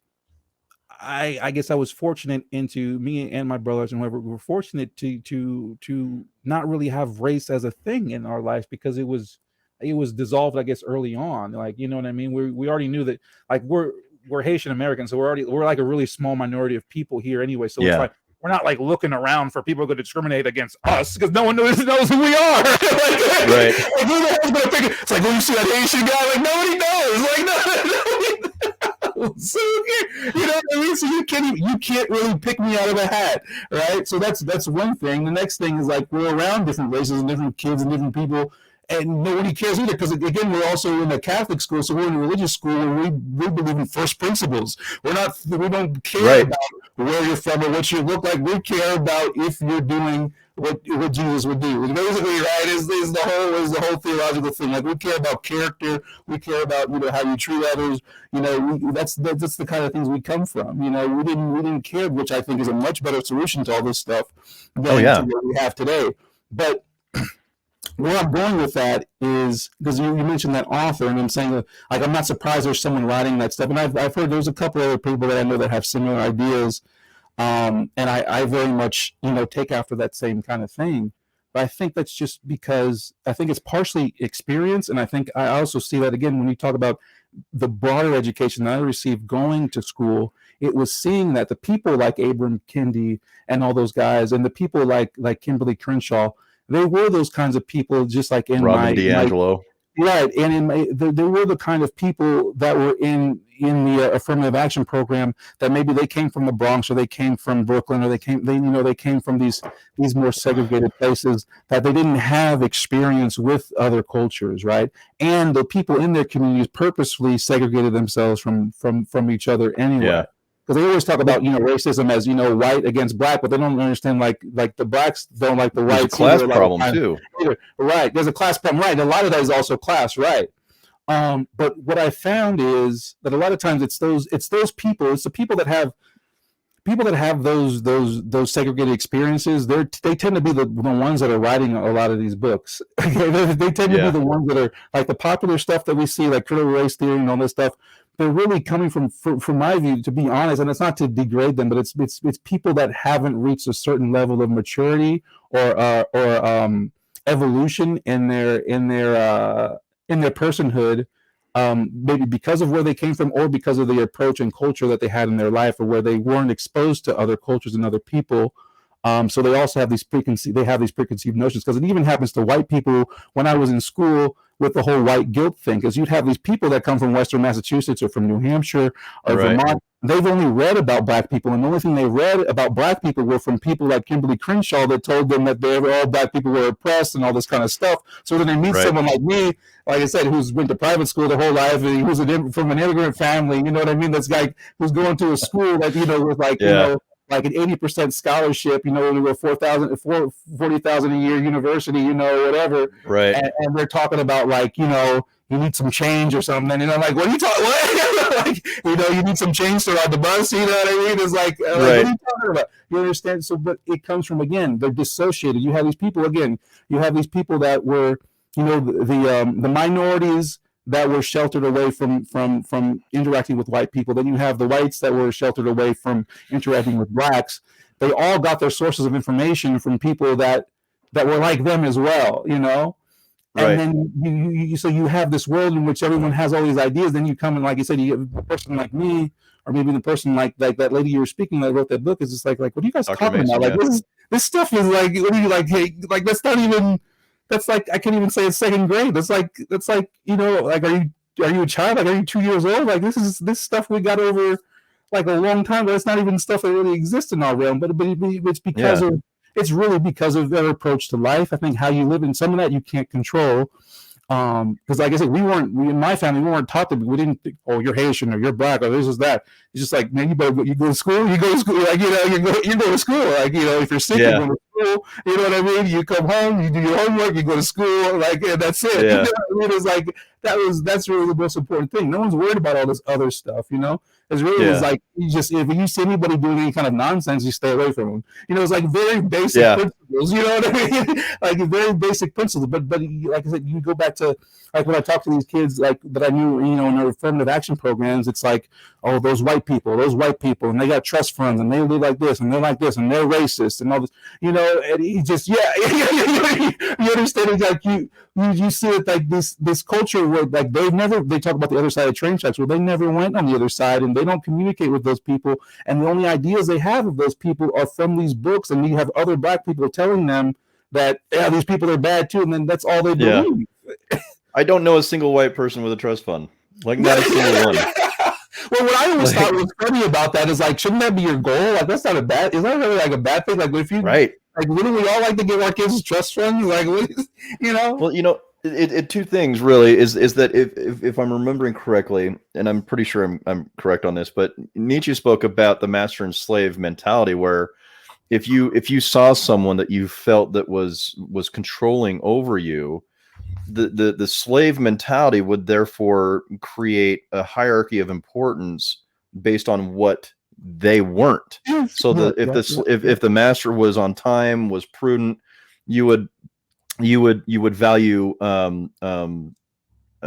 tardiness. You would value um, a lot of spending. I can't remember. I'm having a hard time thinking of words, but you would value all the things that the master was not. Right. Which is right. yes. And then, and so what you do is you get these societies and these educators, these academics that play off of that notion. role. Yeah. Well, the whole, And you can see that clearly with D'Angelo and her white fragility. And if you're against white fragility, you are practicing white fragility. It's like, I'm not sure this woman knows who Kafka is, but that's the world's largest Kafka trap. And how she made that much freaking money is beyond me. I don't know. Yeah, it's what's terrible. They had I used to play at a church, and they started reading that book, and I came in there. They had a meeting about this. They had a meeting about that book. Yeah, they had a meeting about that book, and I came in there telling them like very much all the same kind of stuff that we're talking about here, and it basically like destroyed their minds. And then the preacher was like, started stuttering as he started to tell as he started to tell the group, like, okay, so next week we're going to read chapter 4. You're not allowed to come back here anymore. Well, I did basically left. That was like my last time talking to people. I was like, look, like this stuff is nonsense, you guys. And then what's really funny, and then these guys they started inviting me. They started inviting like a bunch of, like, there was a men's group in that church who started inviting me to go speak to them and all this kind of stuff. And but it was just really, but I mean, it's terrible stuff. I mean, that is like the lowest rung of that stuff. But it's like, I mean, it's probably the worst rung of that stuff. But again, it comes from those kind of people. Yeah. Again, perfect example. They're disassociated from reality. They're disassociated from dealing with people from different races, different cultures. They think that the best way to do it is to appease them by like this infantilizing, way of approaching Black people, and always thinking that you have to like be sensitive and all this kind of stuff. It's just weird. Yeah. And the thing is too is, like, I don't know how you got into this stuff. Like I said, I got into this stuff, unfortunately, because it got inculcated into academia, and now it's inculcated in our lives so much in America that, no one can avoid it. But like I have a paper that I wrote like 2 years ago for at the Symposium, which is actually a pretty good, I think it's a pretty good article that I do want to release. But part of me, I was thinking about it earlier, I'm like, part of me was ashamed that I actually even spent time writing this thing on race. I just, because I just have to be truthful about this. Like, as much as I might talk about it, I know I have some videos on my channel about, but I think like, it's I mean, most of it is bullshit. Like, it's just, I mean, it's just, It is. it's nonsense. You know what I mean? Like, I much rather study physics. Like, I much rather study quantum Yeah. physics and really think about like, the future and undiscovered things about atoms and what this world is made of, and like real things. Like, you know what I mean? Like the whole, I understand there's a place for it, but it's most of it is contrived. Most of it's really just about, it's about infighting. It's about political leverage. It's about, people thinking that, again, one of the things, and going back to her point, you talk about a raceless society. One of the reasons why, and this is kind of Thomas Sowell's point, this is kind of Gunn Lowry's point, John McWhorter, Shelby Steele very much. One Yeah. of the reasons why racism still exists is because Black people love to use it. They love to use it. They're attached to it. And this goes back to what I'm talking about with the people I know in affirmative action. Those people wouldn't know what to do if they weren't Black, or were they, you understand? They were taught to value their skin color really beyond anything else, because they feel Yeah. like, because they grew up in a culture, in a society where that gave that a lot of social currency. There's Yeah. tons of social currency, it being a single Black mother, being a single Black guy, or doing this, and I'm Black and I'm this and I'm, there's a lot of, and it's only gotten to be a better thing, where you have a lot of credit. You can get a lot of credit with a lot of people. You can even get money. It sounds really weird. It sounds crazy, but you can really even get money if you play your Black card right. I always thought that was Yeah. kind of like a very, like, just low life kind of human being way to live. Because I just think that, like, that's terrible. That's stupid. Like, I just always been a person that's like, I'm going to get something because of my, like, performance, or because, or earn Right. something, or do something, or learn something, or, like, do something productive, and, like, just Based interact off with of the merit. world. Yeah, based off of, okay, come on. Yeah, just like, Yeah. yeah, that silly thing. Yeah, like, why Right. the hell would I try to, why would you try to use, this is the thing about the whole racial thing and the whole liberal thing, is like, why would you try to use and mechanize the thing that you say that you're against? There's probably nothing more evil than that. This is my whole Right. thing with that. It goes beyond, it's a fundamental thing. It's not about race, it's just the technicality of it, the philosophy behind it. It's like, you're trying to weaponize and use the very thing that you say you're against wanting to exist. Like, so that makes you, like, more terrible Yeah. than the people that you say that are terrible. Like, Well, there's a perfect example. Page 9, paragraph 2 in the introduction to critical race theory. They admit, literally, they admit that race is a social construct. right. Then why should I continue believing it? Right, exactly. But yet you're trying to sell me on this horse shit. Yes, yes. And then you've got people saying D'Angelo isn't a critical race theorist, but every single one of the references in her book are to critical race theorists. You've got Peggy McIntosh, who is the daughter of the guy who made Nokia, like, super wealthy, never spent any time around anybody of any different ethnic background. And what does she come up with? She comes up with the invisible knapsack questions, and it was like there was a YouTube video on a channel. I can't remember who it is, but it's a husband and a wife, and they're both racialized as Black, and they are very well off, and they are going down this list of Peggy's invisible knapsack questions, and all of the same questions are answered the same way that I would answer them where I live. So they're like, well, I guess we have some white fragility, or I can't remember how they put it, but I guess I think they said, well, I guess we're white. And it's just ridiculous. It's like, I think two of the most racist things that you can do is infantilize the people that you're talking to, and second of all, telling them that they have no choice. Yeah. Like, you are so oppressed. Yeah. That don't mind those other successful Black people. Don't mind them. But you're so oppressed that you should never, you should just consistently fight for the revolution. You should never do anything to better yourself.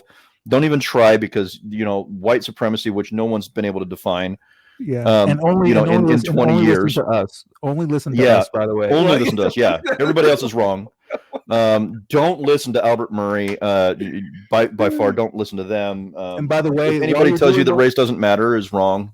yeah, and while you're doing this, don't be afraid to sign up to be a Marxist either. Oh yeah, yeah. That's standard reading. Standard reading material. Make sure you read it in German too, because the Germans did excellent things in that time. It's really what that's all it is. When I talked to this men's group, and I talked to them about this, and they were like, just like, what, I guess maybe some of them we were like, they were feeling like they were validated, their suspicions were validated and all this kind of stuff. But again, it goes back to what I told you about my greater education being in academia. It's like, no, it's not the Illuminati, it's not like the president, and they have like these people, and it's like the G20 summit, and these people ruling the world and taking it. It's not. It's just it's bad ideas. It's bullshit ideas that people take upon. You know what I mean? That people have attached themselves to. It's the academy that they've decided for a long time now that, like, this is the stuff that we're going to herald this information, and we're going to politicize the academy. Yes, there's this conspiratorial element in that I guess in the 80s, when they started to get professors involved in like Columbia University, and started to really push Marxism and postmodernism heavily. Yeah, there's this conspiratorial, like, there was a part of this, yes, was done on purpose. You have to remember, this is what they told the people in the men's group too. Like, the academics, again, they're people of ideas, especially like if you're in the academy. This is part of why I'm kind of do academics outside of the academy in a certain way, because I don't want to be polluted and corrupted by a lot of this kind of stuff. Right. One thing is you can get really comfortable, and you can get really disassociated from the people. That's why they call it the ivory tower. It's like you're up here and you're looking down on people, and you're always talking about other people's lives and all that. It can be really weird. It's a really weird position to be in. But I can see how it can distort your sense of reality also, but like, going back to the early postmodernists and people like Foucault, you're incentivized in the academy at times, especially in the humanities, to come up with like really obscure ideas. It doesn't matter if they're practical. Like, nobody cares about how they actually are going to play out or manifest in real life. Universities at times, especially in humanities, can be used as kind of like social experiments. Well, I think they learned that from Marx, because everybody knows that shit doesn't work. Yeah, yeah, but that's what they then that's kind of, again, where I say we're kind of losing our grips, is because we don't understand. It's like the ideas that we're following and where they're coming from. It's like, you don't listen to the people that are like putting you in a test incubator. You know what I mean? It's like you're listening to the wrong people. I'm sorry, like, it's just the way it is. I'm sorry, like, some of them I feel, you know what I mean? Like, I would say, like, these are the kind of these. I wanted these to be my people. I wanted to be a part of that, but I see what they're doing, and I'm like, no, because they're trying to put people in a test incubator. You know what I mean? It starts with, people from the Frankfurt School, basically, coming into America and doing all this stuff. Part of it is geopolitical, very much, because now we now have a whole generation of people that thinking that Marxism and socialism are the best ideas, and that capitalism is anti-humanitarian kind of deal, and again, that all comes from people that were anti-American, that were mostly coming out of France and Germany, who were anti-American, and that wanted to come up with obscure ideas about how terrible capitalism in America was.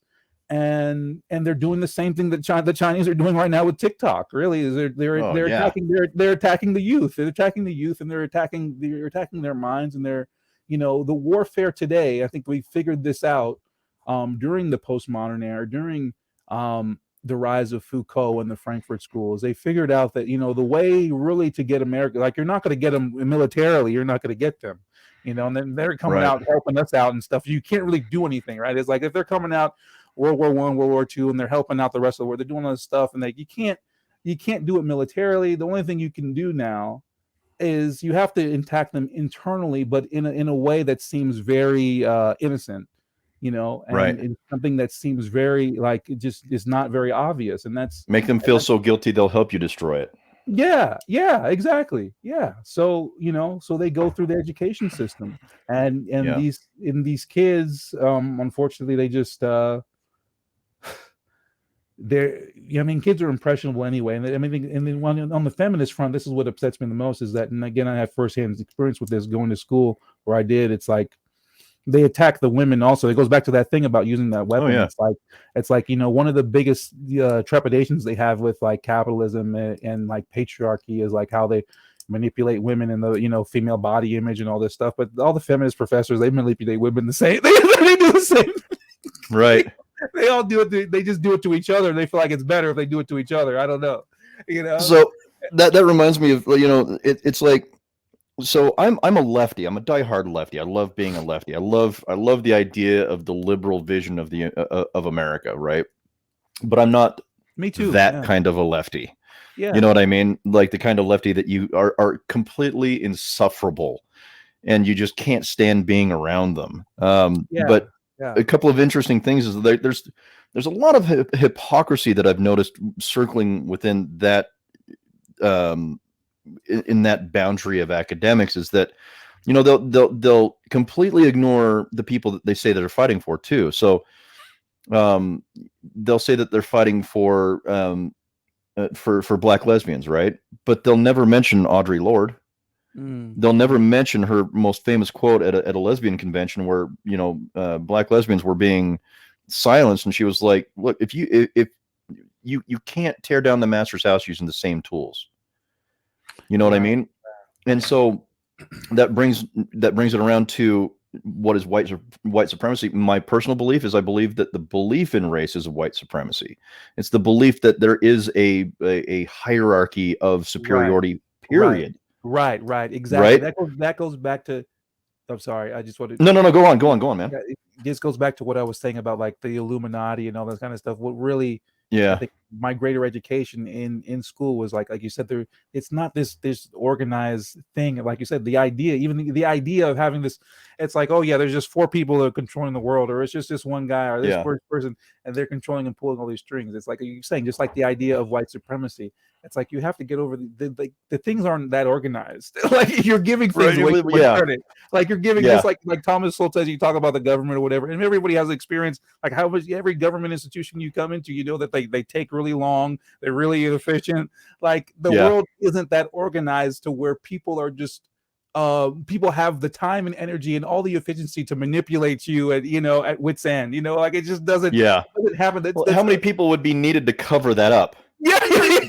Impossible. It'd be impossible. Yeah. People cannot shut their mouths that much. Yeah. That's also the problem with a lot of those theories. It's like the world just isn't like we're not that you're giving people too much credit. We're not that organized that we can really do stuff like that. It just doesn't work like that. Yeah. How it does work though is like I said, there's people that influence. It's influencers. It's ideas. You do have institutions. We have like 4 or 5 big pillars. So you have the government, you have police, you have the churches, you have academics, and you have maybe like healthcare and like big tech. Those are the biggest institutions that really that depending on whatever they say, people will go. In the military as well. But that can be attached to the government, however you want to look at it. But those institutions are the largest and they have the most sway.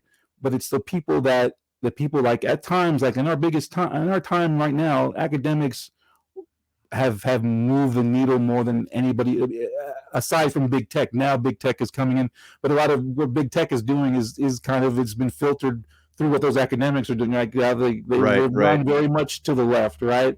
So they're kind of in cohorts with each other, but it's like those. I think it's interesting that we're both using red pens, by the way. So those that just picked this up. I don't even know where I got it, but. Sorry, go on. Those institutions, those if you want to talk about Big Brother, there are institutions that it's not really about Big Brother, it's about institutions that sway public opinion. And then the people that get involved with those institutions that might sway public opinion. This is also something that I think Steven Pinker talks about. Jordan Peterson talked about this a little bit too. which I very much think is true, especially in a more industrialized world. That academics, it goes back to what I was saying about Foucault and people in the Frankfurt School. They're looking for precedence also. They're looking for influence because, again, like I said, people in government, they usually get a lot of attention. Now big tech is really getting attention. Well, if they can't find it, they'll make it. And if they can't find it, they'll make it. Exactly right. So if people in the academics, they want it. And then you have to understand too, I think this is a point that Jordan Peterson makes, is that like a lot of academics can get embittered or feel envious of the attention that business people get, because they get a lot more attention than academics typically. So what do? They come out with some really radical, stupid shit that's really going to get a lot of attention, that might influence society to go a different way. They feel more accomplished by doing so. And they get a lot of of citations or whatever. They get a lot of rapport. Just like, which it's funny that Foucault's passed like in the 80s or so, but he most of his fame came after his death, but he accomplished what he wanted to, probably beyond his dreams. Yeah. Well, there's so many man, I got a lot to cover under what you just said.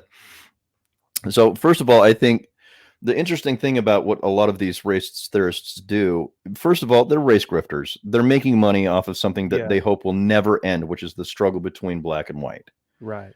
So they already have a conflict of interest. They have no interest in ending this. That's why they keep it going. Exactly. That's one thing that I hate to sit here and like kiss ass, but that's one of the reasons why I love Dr. Mason's theory, is because if it works, she's going to end up broke. You know what I mean? And that's kind of how I judge a lot of ideas too, is I'm looking at, is the person that's suggesting this, are they making money off this? And if so, is their end goal to die broke and hungry because it did work? Because that to me speaks a lot more volume to the character of the person that's speaking these things than it is the actual process. Second of all, the thing that bothers me is they say, well, the wealth disparity. And I think we're looking at the wealth disparity completely wrong.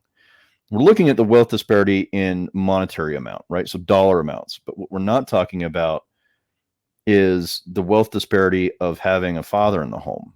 Mm-hmm.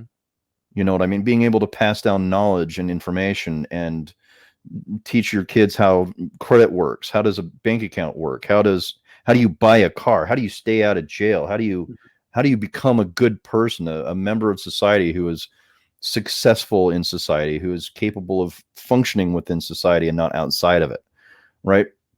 These are things that fathers traditionally do. Now, I don't want to limit it to just that, because there's lesbian couples out there that really do deserve credit as well. Dr. Mason is one of those. Mm-hmm.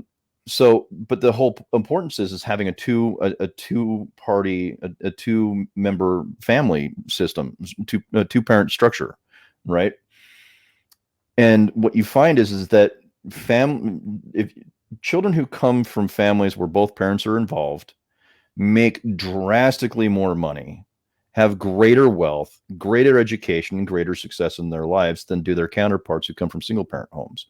So the wealth isn't monetary necessarily. The wealth is the wealth of family ties that tie them to knowledge. Wealth of knowledge is what we're really should be going after.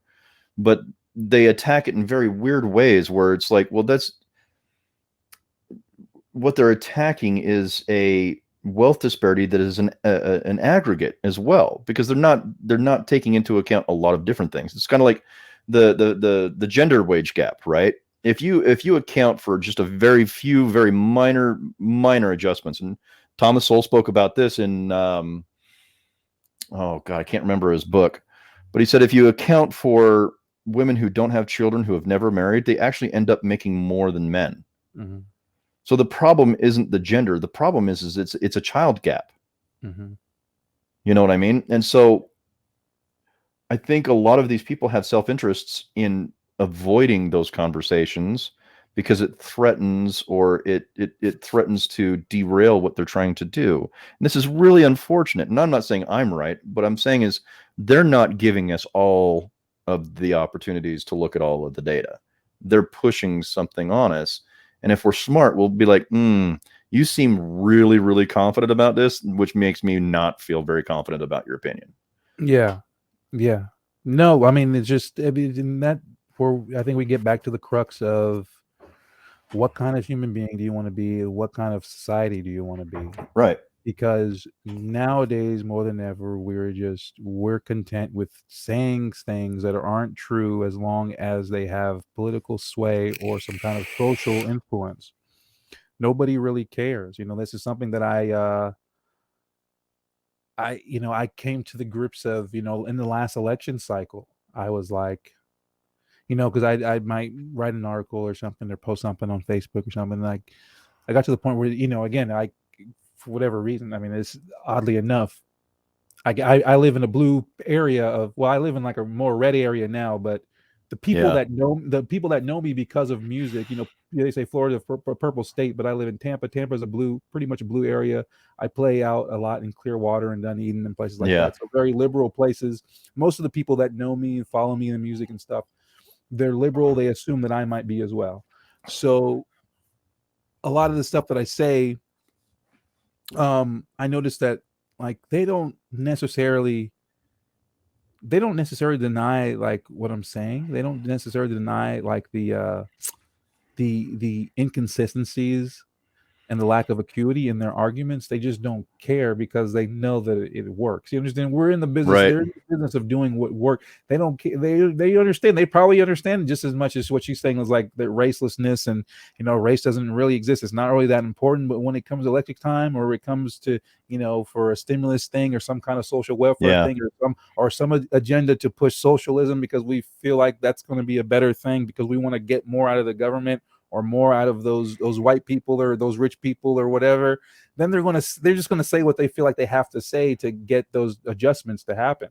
And that's the mentality I think of most people in the political realm. Unfortunately, they don't Yeah. realize what is my argument against that. My argument is that like you're doing more social damage spreading lies because you're also spreading a worldview that is toxic and not even real, and that's Right. not good. Then you're miseducating tons of people, and now we're at a point where we're spending more time having to uneducate and re-educate miseducated people than to actually move forward in society. This goes back to my Which point is of way why I say, harder. yes, and it's like Yeah. we're attacking now we're responding to a devolution of intellectualism and humanity.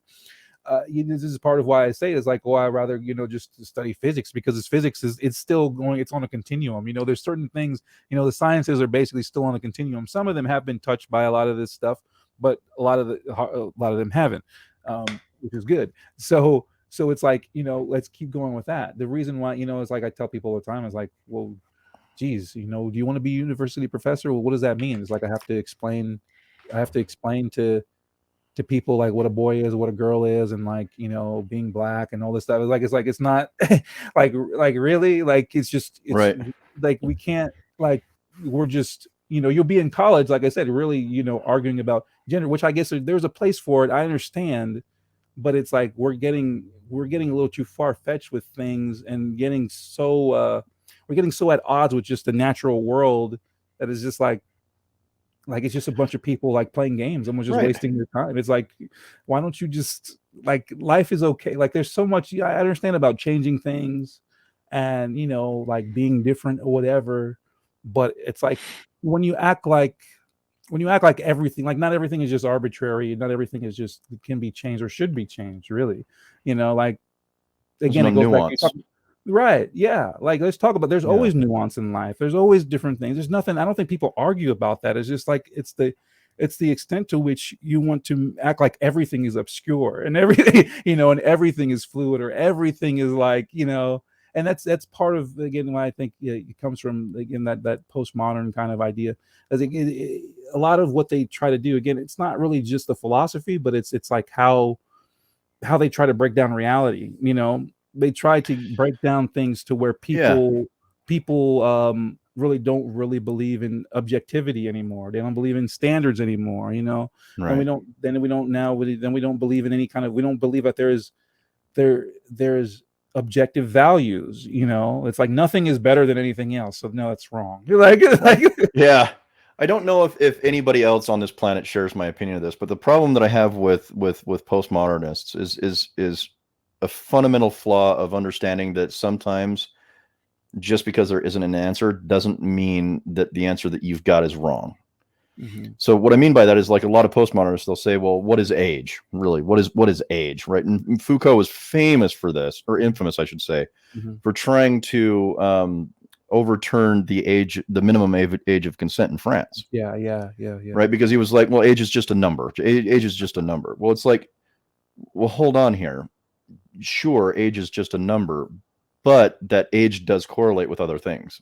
Yes. Right. You know You're what I right. mean? And Right. or they'll say, well, Right. what's the point of this? What's the point of this? And if they come back with an answer is, well, we don't know why it's this way, therefore we must tear it down. No, just because you don't have an answer for it doesn't mean that there isn't one.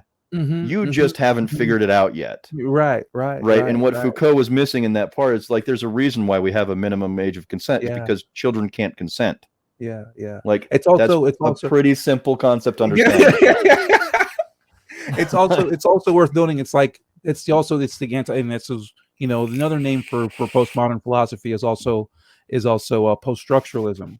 And post-structuralism in philosophy was a movement basically where they're trying to undo structure, right? They're trying to undo objectivity and structure and how we view the world.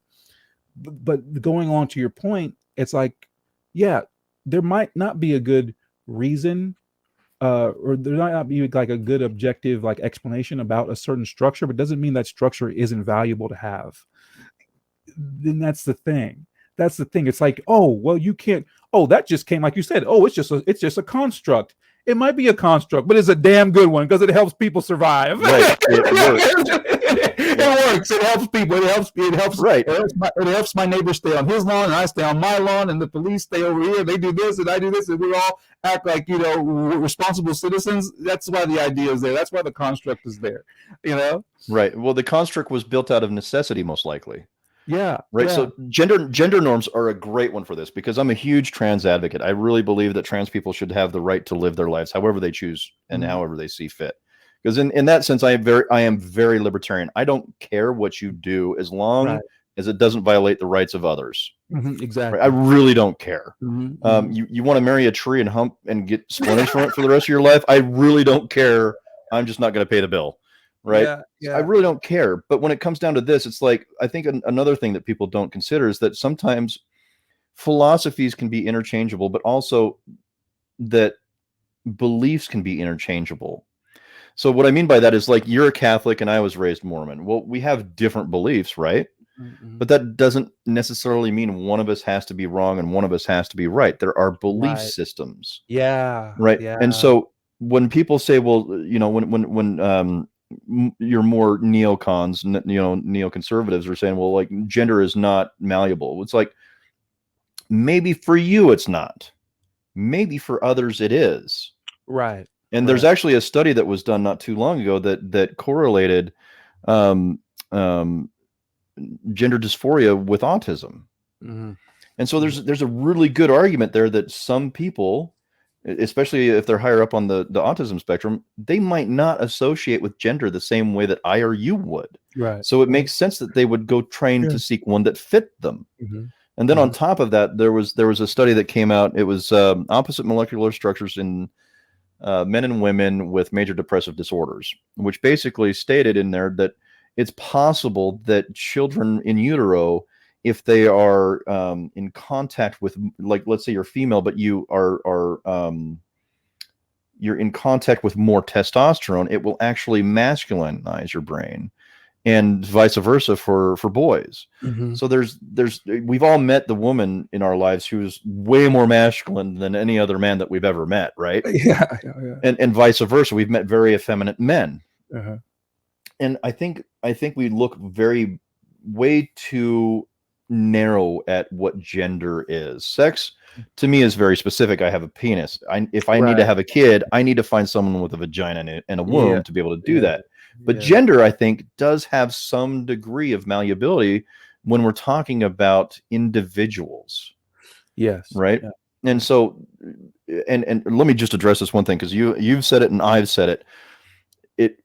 it bothers me that the word liberal has been co-opted by a conservative right to mean something negative. I despise it because the root of the word liberal is liberty. We believe in liberty, especially individual liberty. Yeah, yeah. Like I always tell people, it's like sometimes like I have a very liberal friend who's always like, anytime I come around, she'd be like, "Oh yeah, he's conservative." Like I'm like, "What are you talking about?" Like, but she gets that notion because I'm critical about a lot of things that we just talked about, a lot of things that I saw in liberal arts and learned. But which is another thing. But it's just like, I was like, look, when you're playing, this is what I told her. I said, look, when you're on a team, you try to critique your team so you get better. Like if your team is not doing well, like you call them out on what they're not doing well at. It's Right. like I went to liberal arts school. Like I still call myself a liberal. I call myself more of a libertarian now. But Yeah. but this is part of why I disagree with how that side has become, is because they don't even want to critique themselves. They think like they're above like criticism. It's like Well, that's what yeah, we're they've supposed become to be doing. illiberal.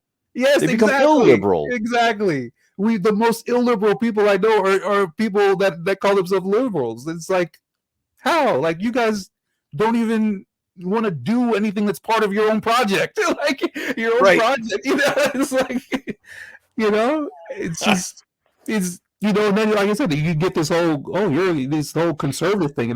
My thing is like, okay, well, is that bad? Like, what's bad about being conservative now? Like, tell me this. You know what I mean? It's like, yeah. Well, and that's the thing is like me and Charles, we decided that Charles Likikotu from Critical African Thinkers, we were talking the other day, and we talk on a fairly regular basis, and it's just absolutely wonderful to talk to him. He's one of the best men I've ever known. But we've decided to co-author an article that is bringing up something that Peter Boghossian posted on his Twitter, which he was very critical of. What's his name? He's one of the Daily Wire, the Daily Wire's group. He did the movie, the documentary, What is a Woman? what? Yeah, Matt Walsh. Matt Walsh. Yeah. So Peter Boghossian was really critical of him, and because he went on some diatribe about, I'm not sharing this planet with people who don't believe the way that I do. And he was very critical of him. He's like, this is authoritarian. This is authoritarianism at its best. And I've kind of coined a term, Mal and Mar, which is militant authoritarian leftist and militant authoritarian right.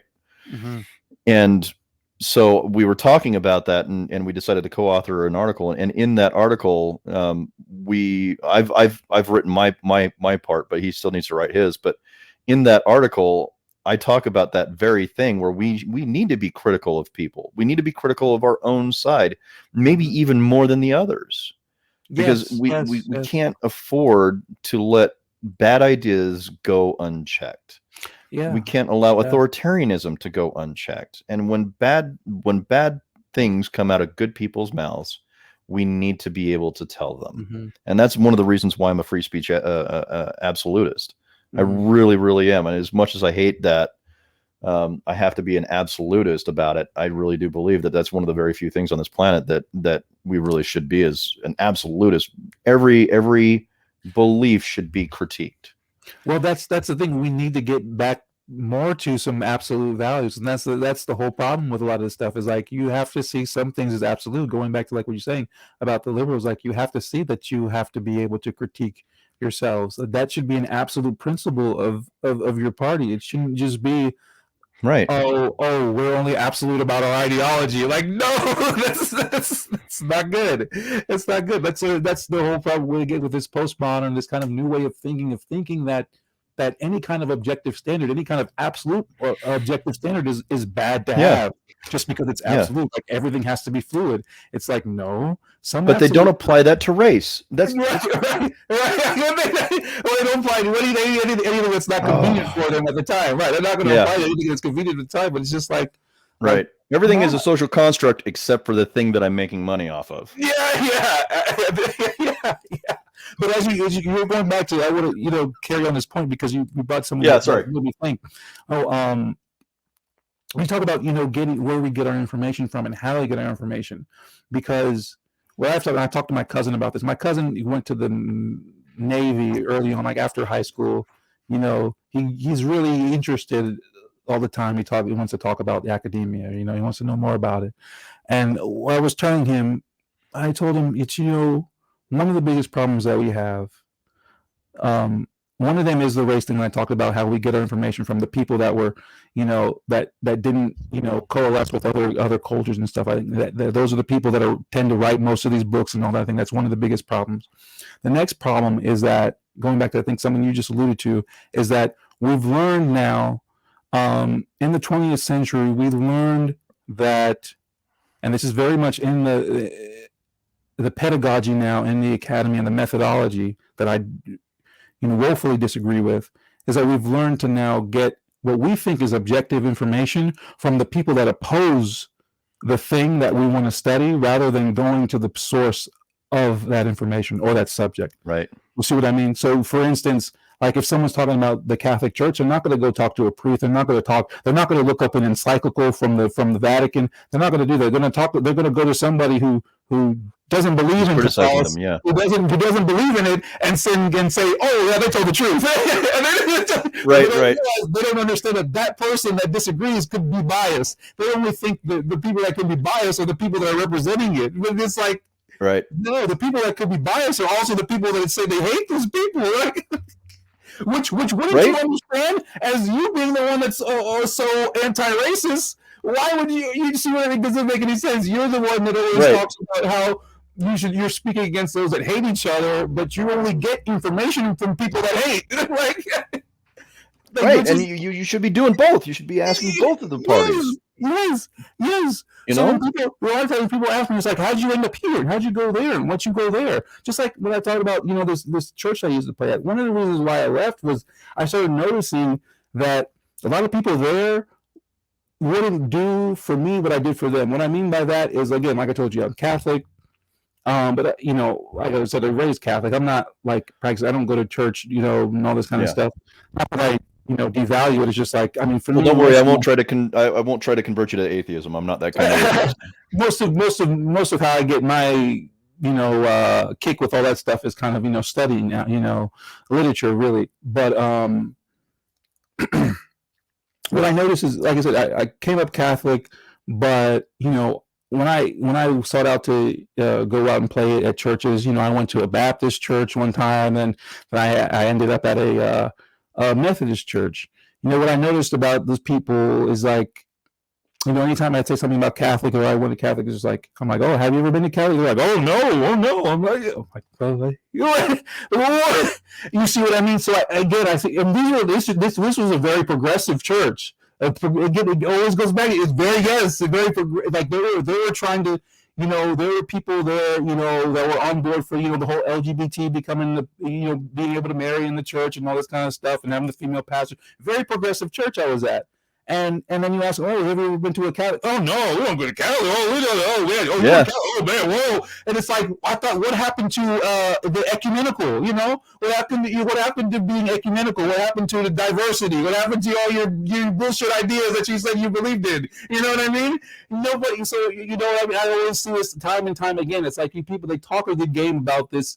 Like, oh yeah, let's be one, let's do this, but they never go on the other side of the aisle. They never go anywhere different. They never interact with anybody different. They don't really participate in this thing that I call life, which has always been my mentality, and my way is like, I'm going to go see for myself. I'm going to go hang out. People talk to me now. The same, all those liberals I know, the most racist things I ever hear from people are liberals who can't understand why someone who is not white lives in a rural area. I got a quote for you. I got to read this quote because you brought it up. So let me find this real quick because you'll love this. So Albert Murray wrote this, and it was called "The Problem Is Not Just Black and White." Nowhere do the smug assumptions which underlie the ideas of white supremacy work more insidiously than among the so-called American liberals, the self-styled friends of the Negro. Their methods are rooted in the jargon of social science, their judgments based on tricky statistics, their proposed solutions based, materialistic, and seldom, if ever, do they stop to consider Negroes as people. Instead, these authors' good intentions become so enmeshed in misinformation and guesswork that their books wind up preaching the same false generalities as white supremacists. The only difference is that their attitude is condescending rather than malevolent. Yep. No, Albert Murray, I was going to say it earlier when you talked about him. Yeah, he's one of the most astonishing people I think that ever existed. Really, like it's like him, even like Thomas Sowell. They just have, but I think him in particular, it's just like Shelby the way, Steele. yeah, just the way, like Albert in particular, he's just the way, like he cuts through. Like again, someone coming from that, like if you watch some of his interviews, and he's just like, Yeah. it's just he's like, I don't know He where cuts they through came up with this bullshit stuff. with a Yeah, hot knife. he Yeah. just cuts through. He's just like, I don't know where he came up with it. It's just like to see someone who's that authentic and that unencumbered by all the nonsense that's been put against things. Because he talks about that kind of stuff that's happened with music, stereotypes of music, and like the blues man and the Right, jazz man right, and all this kind of stuff. right. It's just Yeah. stuff I very much relate to. Like I said, it's just, but yeah, exactly what he's saying. I mean, like the most racist things I've ever heard from people, oftentimes, especially particularly relating to me, like living in a rural area, is because come from white liberal people. It's like, oh, you live with Yeah. were those rednecks? Oh, you up there? Like, are you gonna live with the? I'm like, what redneck? I'm like, man, I'm like these people are like the coolest people I know, man. Like, right? I'm like the only. I said, one time I said, I'm like, man, the only people that ever say anything like that to me, people like you. It's like no one in my area ever asked me like, why are you here? You know what I mean? Right? You know? So in one of my articles, my first article, which is you'll love the title of this, stop culturally appropriating my white racist culture, please. Yeah. and the very first line says, I am a white supremacist. Yeah. and it's written from the perspective of like, if I was to be like a true dyed in the wool KKK white supremacist, how is this world looking to me right now? Right. And in that article, I mention a couple of different things. One of which is like, and it's also not just the white liberals telling us this. It's actually people that look like us too. Like we see, and this is where race lining really came from. Was like people within our own racial demographic are telling us not to be something that we're not. So you'll get the, why are you acting white? You're black.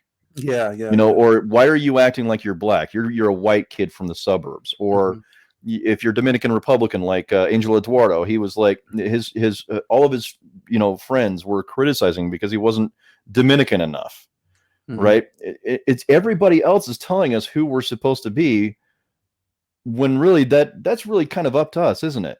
Right. Isn't it our choice? Isn't it our judgments that should create our futures? Why am I listening to you, this person that doesn't know me, doesn't care about my success, doesn't care about anything else other than getting me on your side? Which is, in my article for the Journal of Free Black Thought, is I go into risk aversion and those studies with that, and how intragroup relationships are based off of risk aversion.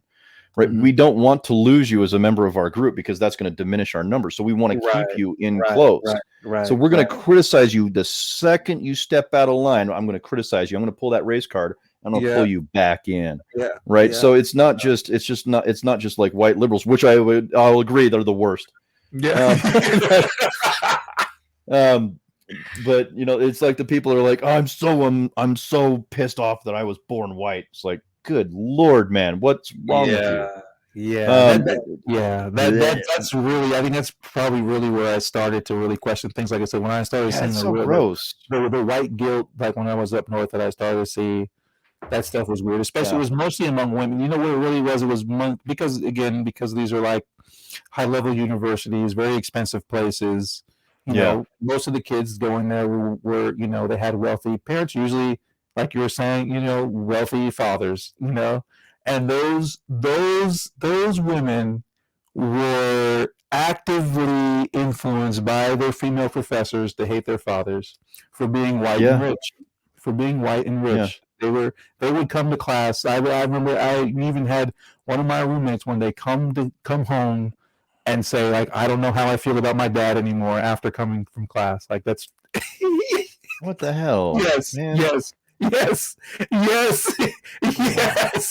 Like, I don't know if anything else can you know what I mean? Yes.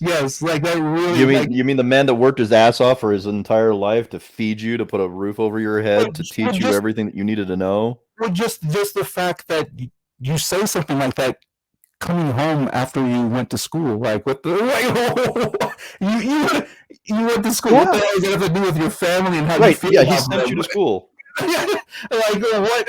Why do you have a different opinion about your family after you went to class? Right. Look here, you little shit. like what the hell have you been taught? Like, what are they teaching you? That's like this. Like, Right. it's Well, then you wild. get some of the more radical feminists, like Clementine Ford, who says COVID isn't killing men fast enough. She has a little boy. Yeah. How repugnant of a human being do you have to be to do something so wickedly cruel like that? Well, I think Because it's wicked. It's popular speech. I guess it's just I don't think they. yeah, but what part of you disconnects from that? I know. Well, yeah, I know what you mean. I know. There's some sick stuff on the. It's weird. I guess, but you're right. There's some things that people say nowadays that, like, I don't know how you even say. Like, why would you even say that? Like, speak it into the world. Like, yeah, it's weird. Well, it was. Sorry, there was a leader of the BLM movement down here in Salt Lake. We've actually got two. We've got one in Ogden, one in Salt Lake. And the one in Ogden's cool as hell. Like they're really nice, really sweet. One of my friends was helping run that one. They were very nonviolent. They were very adamant there was going to be no violent protests whatsoever. So Ogden was actually very peaceful. But Salt Lake, I can't remember her name. I think it was her last name was Scott, I think. But she made this comment that went viral, which was like every time I walk down the street and I see an American flag hanging in the yard, I'm thinking that person hates me. What? You don't even know who lives in that house. You're assuming they're white. Yeah. You're assuming they're racialized as white, but you don't know who's living in that house. They could be first generation immigrant Mexican Americans. They could be from Ethiopia. They could be from Nigeria because we have a lot of Nigerians here. They could be from Ukraine. They could be from any place, but they're proud to be here. But for some reason, you want to make some ignorant ass comment like that flag scares me. Mm-hmm. Come on. Yeah. Come on. It's just, and I don't want to go too far down that road because I know we've been talking for about 2 hours. I don't know how long you've got. It's been a short 2 hours for me. But I don't want to keep you past your time because we can always break this up into another conversation, which I would absolutely love. Yeah. But there was a couple of things that we've covered philosophy a little bit. We've talked about academia, but there was one question that, and I wanted to tap onto this if you're okay with going on a little bit longer. Or we could talk about this later. You tell me what you want. But the reason why we're here is because we were talking about on your channel, we were talking about critical thinking skills and how we can use logical fallacies and cognitive biases to help us figure out if we're hearing or making a good argument. What are your opinions on that? And do you have recommendations for people? Like I've been preaching learning fallacies to people like crazy for the last 2 years, ever since I really kind of delved into that. But even for me, who's been doing that for a while, because there's so many fallacies that you can really catch on to, but even then, I still feel like I'm behind the curve. I'm not picking up on arguments that I really should be picking up on. And then I hear someone be like, yeah, but blam, blam, blam. I'm like, why didn't I think of that? That makes total sense. Why did I not think of that too? I'm not an idiot. Why did this person think of it before I did? So what are your thoughts on critical thinking? And do you have thoughts on things that we can do to challenge the narratives in our life that we hear and how we can push back against them or even just be critical of them?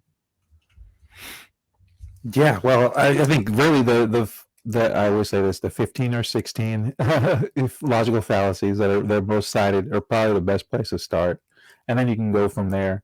Like I said, there's really no standard list. Of the first 15 are usually the most typical that are cited, but then you have ones that people just have come up with. You can find. I think I've found a list of like 100 of them. You can't. Yeah, don't go onto Wikipedia. yeah. Like they have informal, formal, like it's a huge list. Yeah. But finding and getting used to the first 15 there, I think is a great way to start. And it's really, I think, it's a lot of it is self-reflective, and I think that's really the goal of those arguments, or the goals of learning those arguments, those fallacies, is to be self-reflective and trying to pick out your own standpoints and seeing where you're coming from, and seeing what you appeal to, and I think that's just like we talk about this political stuff. Like a lot of it really, I think, relates to what appeals to you, what appeals to these people, um, because in a lot of ways, your political identifiers are going to be related to your personality, and sometimes, which can be a good or bad thing. And sometimes people don't Right. notice that, like, maybe you feel that way for some personal reason that has nothing to do with what's better for humanity. It's picking those things apart, which again could be a part of your logical fallacy. Um, it's knowing what appeals to you. I mean, for me, I think logic appeals to me more than most things. Maybe a little bit less on the emotional side, but again, those things, sometimes emotions need to be there, right? It depends on Yeah. what the situation is.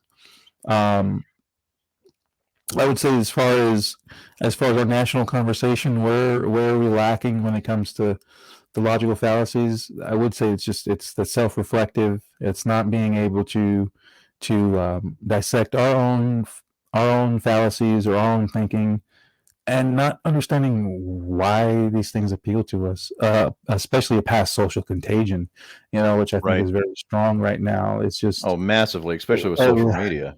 yeah, a lot of people just believe in things because it's popular. Basically, it's because everyone is saying it. Do you have any favorite fallacies? For example, like one of my favorite ones is affirming the consequent, which is Okay. like if you go into for the listeners, if you go into a room and it's completely dark and there's a lamp in there, and you say, well, the lamp's not turning on, so the power must be out.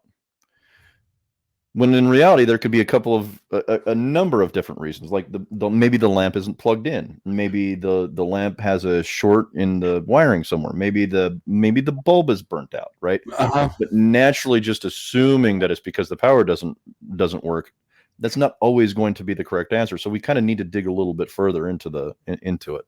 So affirming the consequent is one of my favorite ones to use. Do you have favorites, or do you have ones that you see being used frequently? I'd say the causal fallacy, perhaps. So it's just the causation and correlation argument. Right. It's just because there's a correlation doesn't mean that that's the thing that caused it. I think the reason why I say it's my favorite, I think it's just the one that comes up so commonly today.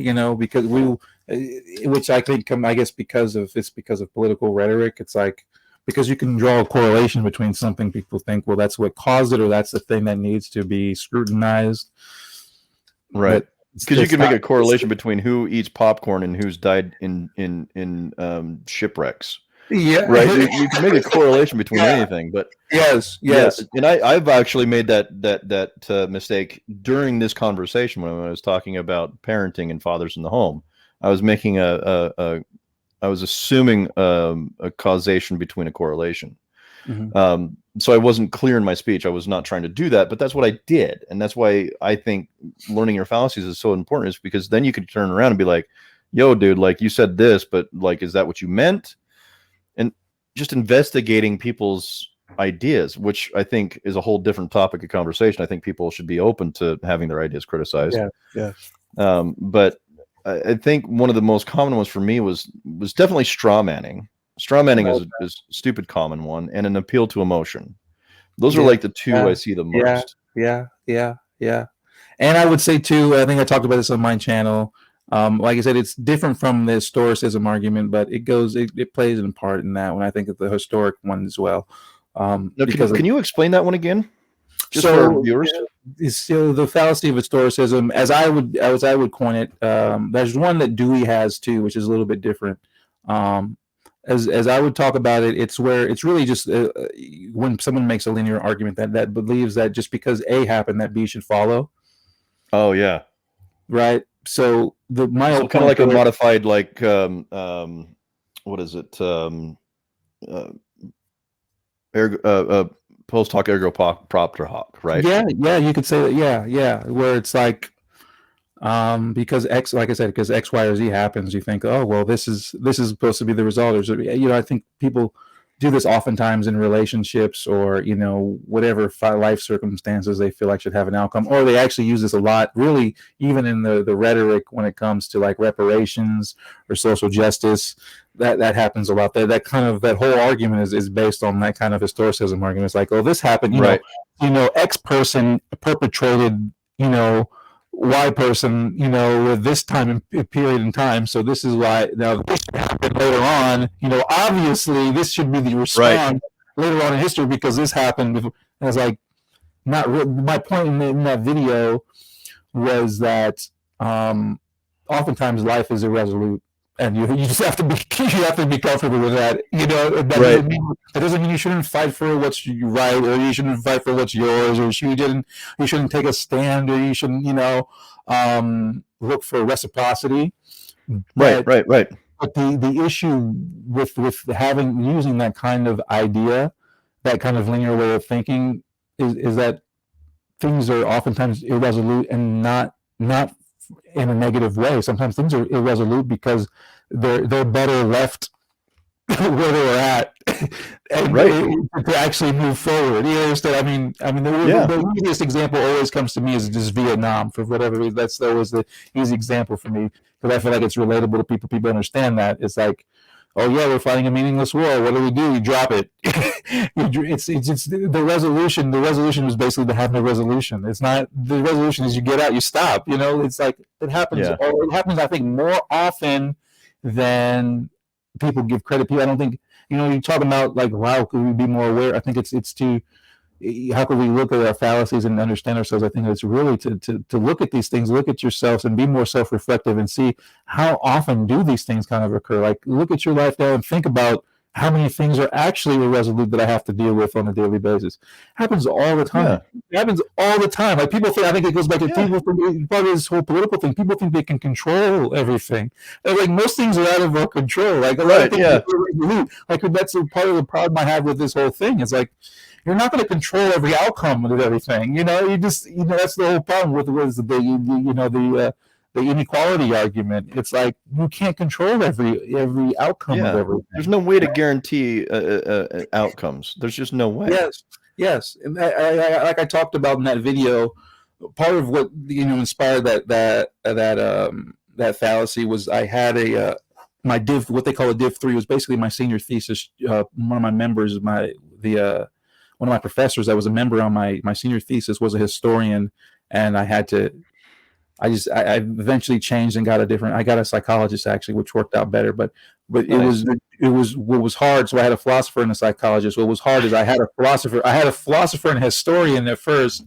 And the historian, like I said, the historian had that sequential thinking of everything, where we couldn't, we couldn't really, couldn't make any ground on anything, because it was just like, hey, okay, well, why don't you look? Okay, if this article was from 1987, just look at 1977, or just it's like, or just look at it's like, it was 1988. Look at 1989, and look at it. And it's like, what? It's like, not anything. It's like, what? It's like, okay, this happened in 1980. Look at 1990, and it's like, okay, why? But it's like, not everything is correlated. Like, just because like the year came after the next year, or this came, like, it doesn't really, like, not everything is correlated in time, and it's like, and not everything, like, that might not even be what I'm talking about. Like, no, you know what I mean? Like, I think again, it's sequential thinking. Not everything happens in sequence. Not everything has a resolution in sequence. I think that kind of plays into the sister to logical fallacies is cognitive biases too.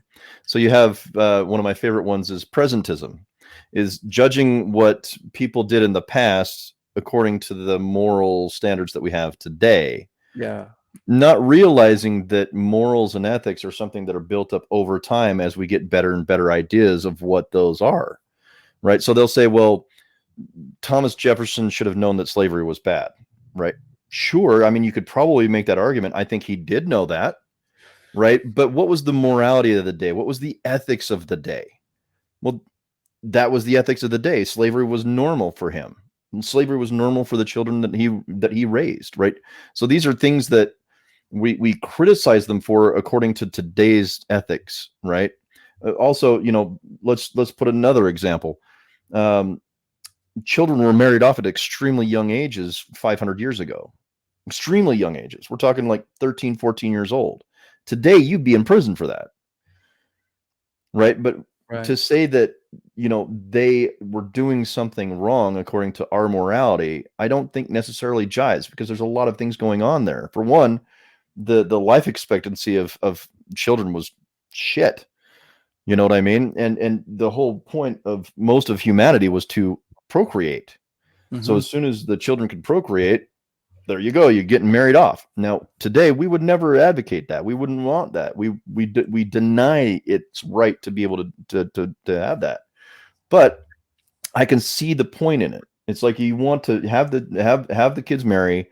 You want to have them have children as soon as possible so that you can keep procreating and have the family moving forward. Because medicine sucked. There were no sanitary napkins. There was no birth control. There's no antibiotics. I mean, it was like you could get a toothache and die from a toothache. You get strep throat and die from strep throat.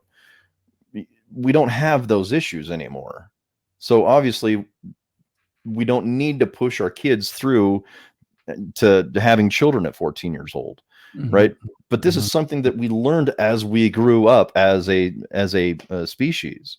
So presentism is one of those things that that what I've really irritates me about a lot of the academics on the race side is like they're not giving you the whole story. They're not giving you they're not giving you the full beans of what was historically accurate. Does that make sense? Right. No, am I making sense? I should say. No, absolutely. I mean, that's a great. I can't even say it's an argument. And I think this goes back to like something I want to expound on, because you're asking me about these fallacies. Another thing is to point out is like being able to discern what's an argument and just what's an actual fact in reality. Just like what you just said is just true. It's just true. It's not an argument. It's just true. This is, like I said, a lot of what I don't like about what goes on today is like everyone thinks everything's an argument. It's not an argument. It's not about winning. It's not about which one is more sound. It's just like some things are just factual. What you just said, it's factual. Yeah. It's like life expectancy is different. Like we can live longer. We don't have those same issues. Morals evolve over time, and morals tend to be relative to their time period. Okay. Yeah, well, pre 1900s, it was a Hobbesian nightmare. Short, brutish, and right. But it's like so what? It goes back to my thing. It's like that's true, and it's like and does that mean yes, reparations? It's like no, it's like it's just again it's those non sequiturs. It's like just because this is true, like this has to follow and this has to be true. Not necessarily. No, and yes, they do that. Well, again, why do they do that? Well, it's just like again, it goes back to just there, and this is what frustrates me the most about a lot of those people is that they're not. I don't like to put people down or anything, but it's just the reality of it. They're half-baked academics. They're not. Most of those people, I just look. You just have to. You just look. At some point, you have to tell the truth, and I'm glad we can laugh about it. But it's just a fact of the matter.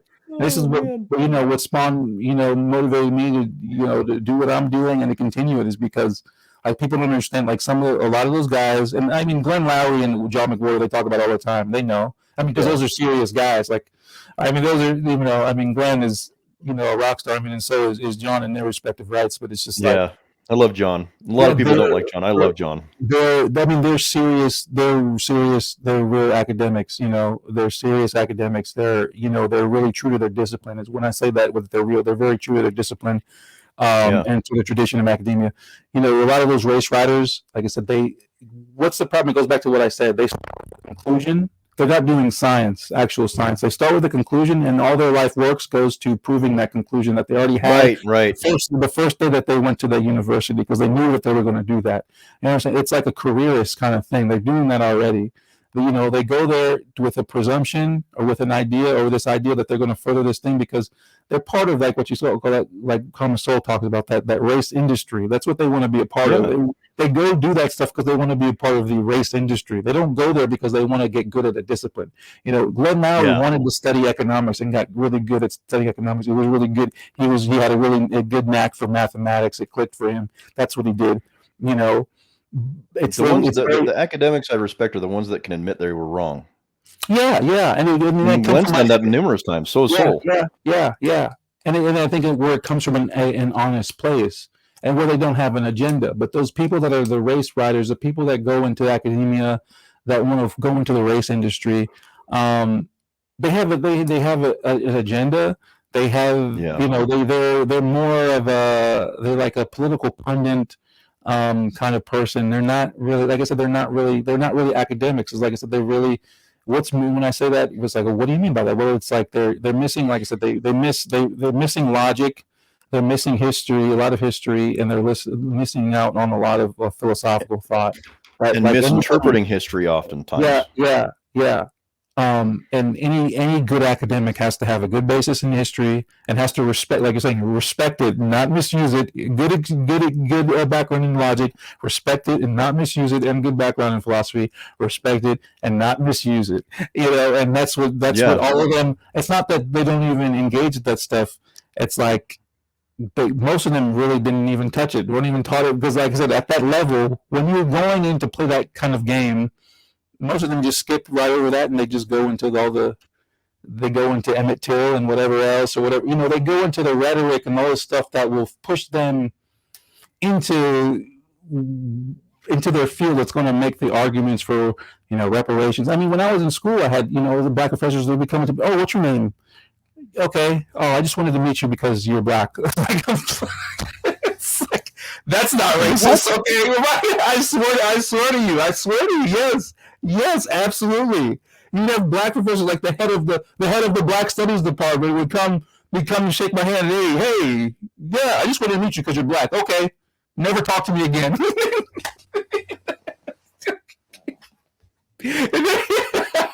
You understand? This is what I'm trying to get across to you. Is like it's like a coalition. It's not. I don't even know.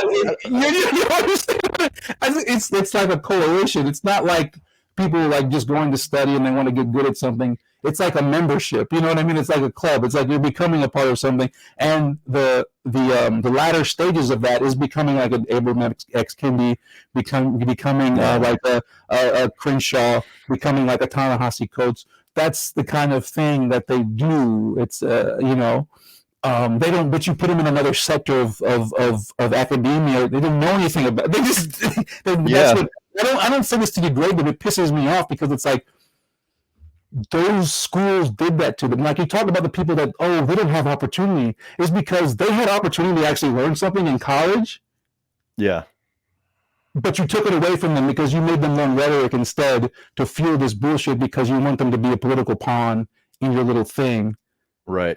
You see what I'm saying? Yeah, and I know exactly what you're saying, because in Ibram Kendi's book, How to Be an Anti-Racist, he goes into detail about what his experience was as a youth and being accepted into college. And he was explaining, it's like when he was very young, he was very into that, that stereotypical black kind of gangster attitude.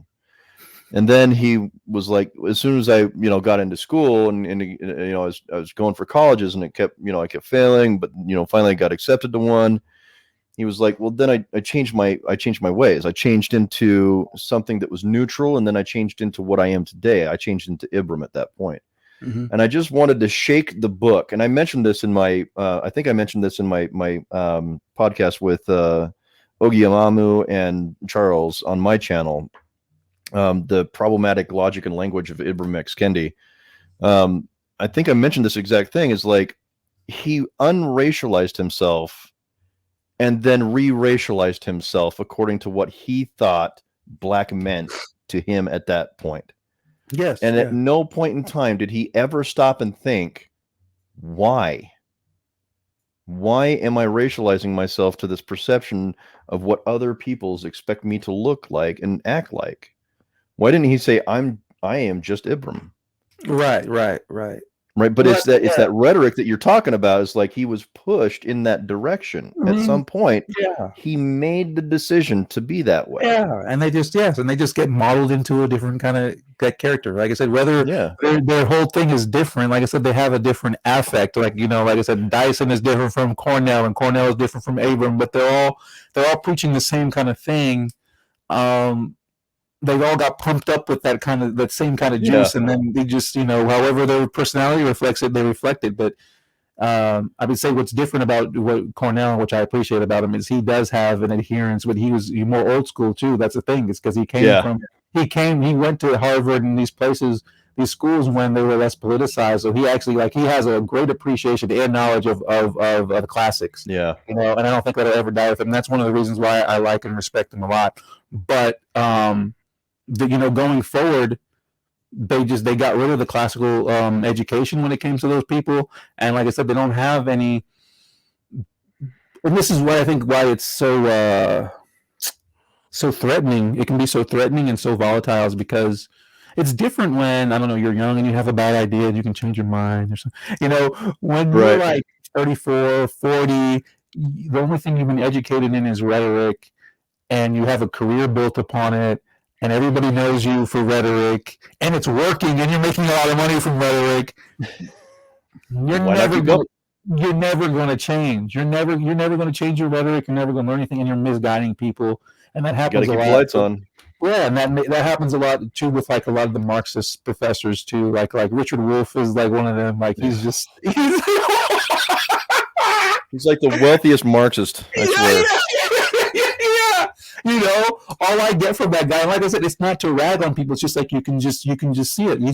He's been committed to one idea for too long that he can't divorce himself from that idea, because it represents too much of his livelihood and who he is. This is the problem with these ideas. They become who these people are. Like I said, Cornell's become a persona. Wolf is a persona. Right. Michael Eric Dyson, he's a persona. These people they're really characters. They're not just professors doing work. They are legitimate characters. Their whole identity is attached to this thing. Right.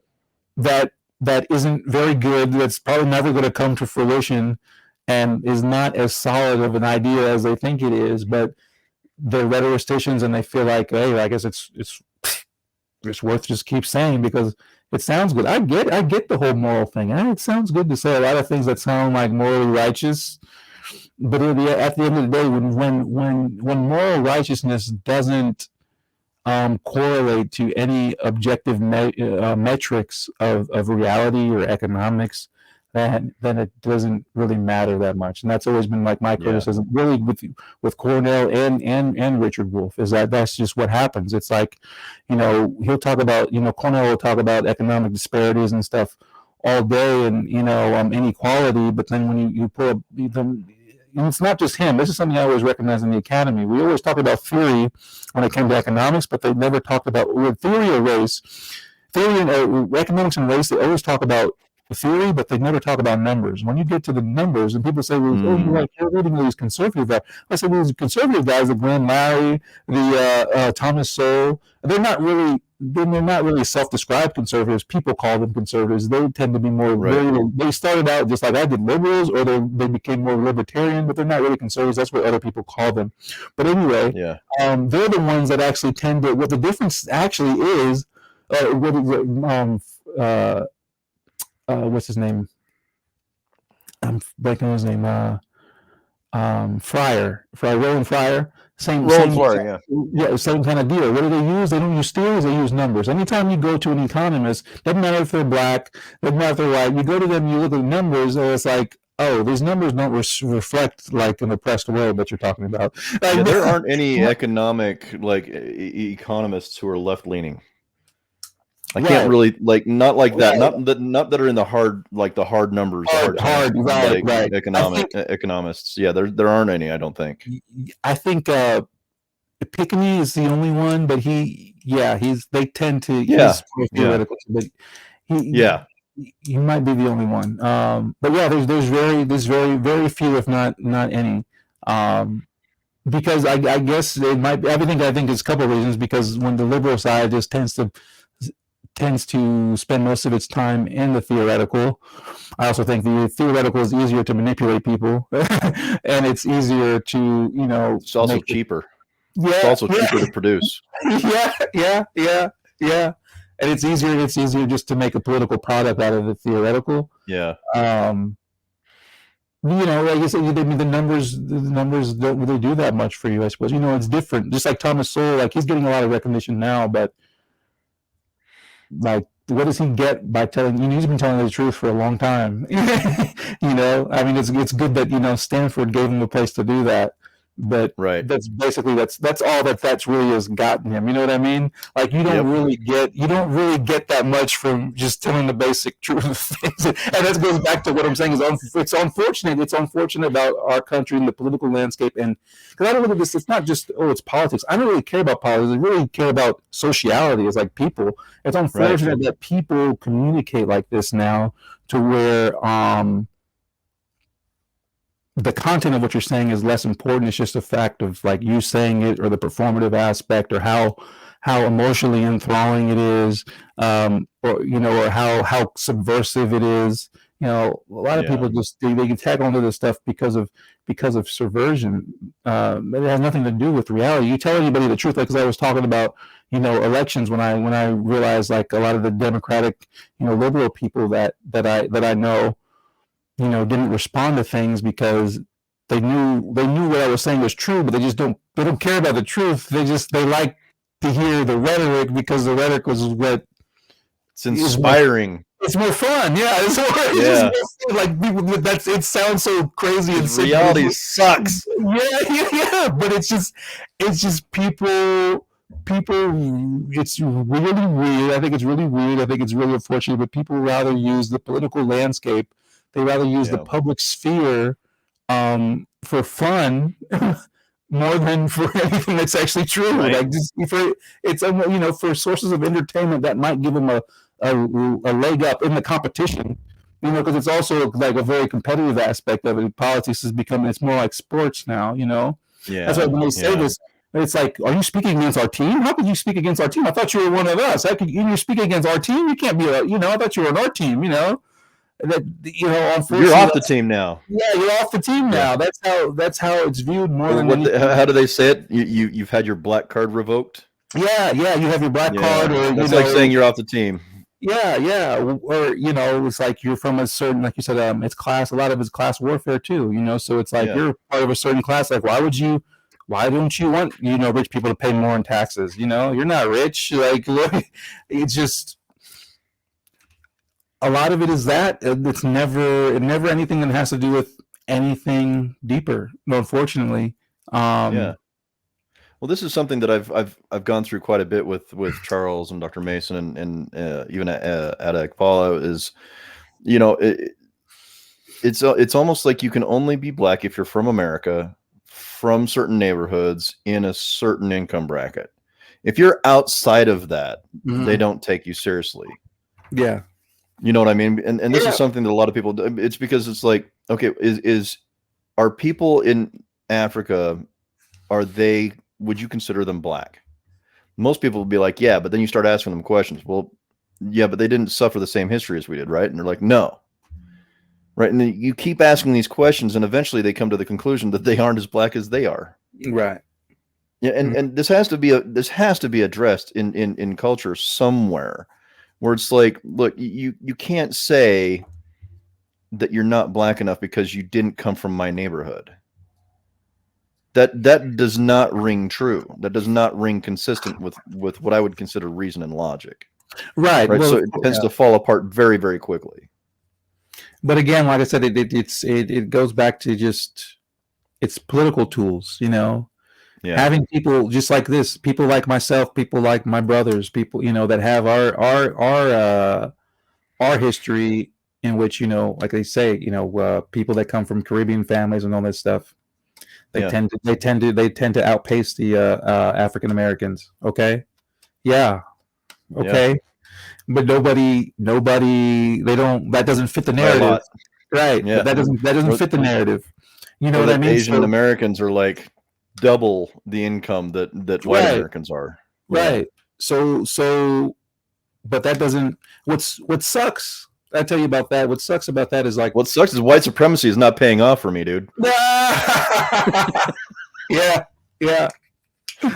But what sucks about that is like, just like my experience at the church I talked about, is that because they're progressive, they'll just tag along to whatever the narrative is. So they'll have a guy like me there and will basically completely ignore them even though I could be a helpful asset to some black kid, in some neighborhood in some program that they were doing at the church or something like that, right? They use it instead as as a talking point.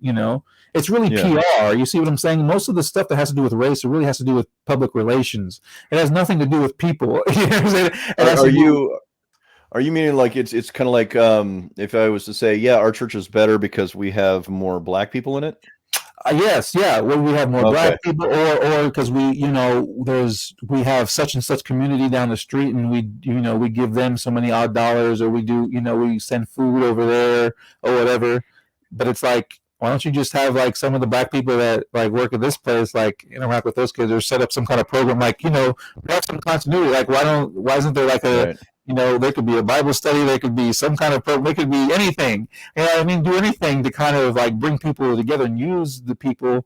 But what they do is it's really a white supremacist thing. Really, to be honest, this is where the liberals start to do. Sounds like it. Thing. Well, because what I mean that it doesn't have to be white. I guess but it's a thing to where they want to be looked at because of PR, like I'm saying, because of public relations, because the church has to seem benevolent. They have to look like they're helping somebody. The narrative is always to seem like they're helping black people, because people always assume that the black people have less than other people, all right?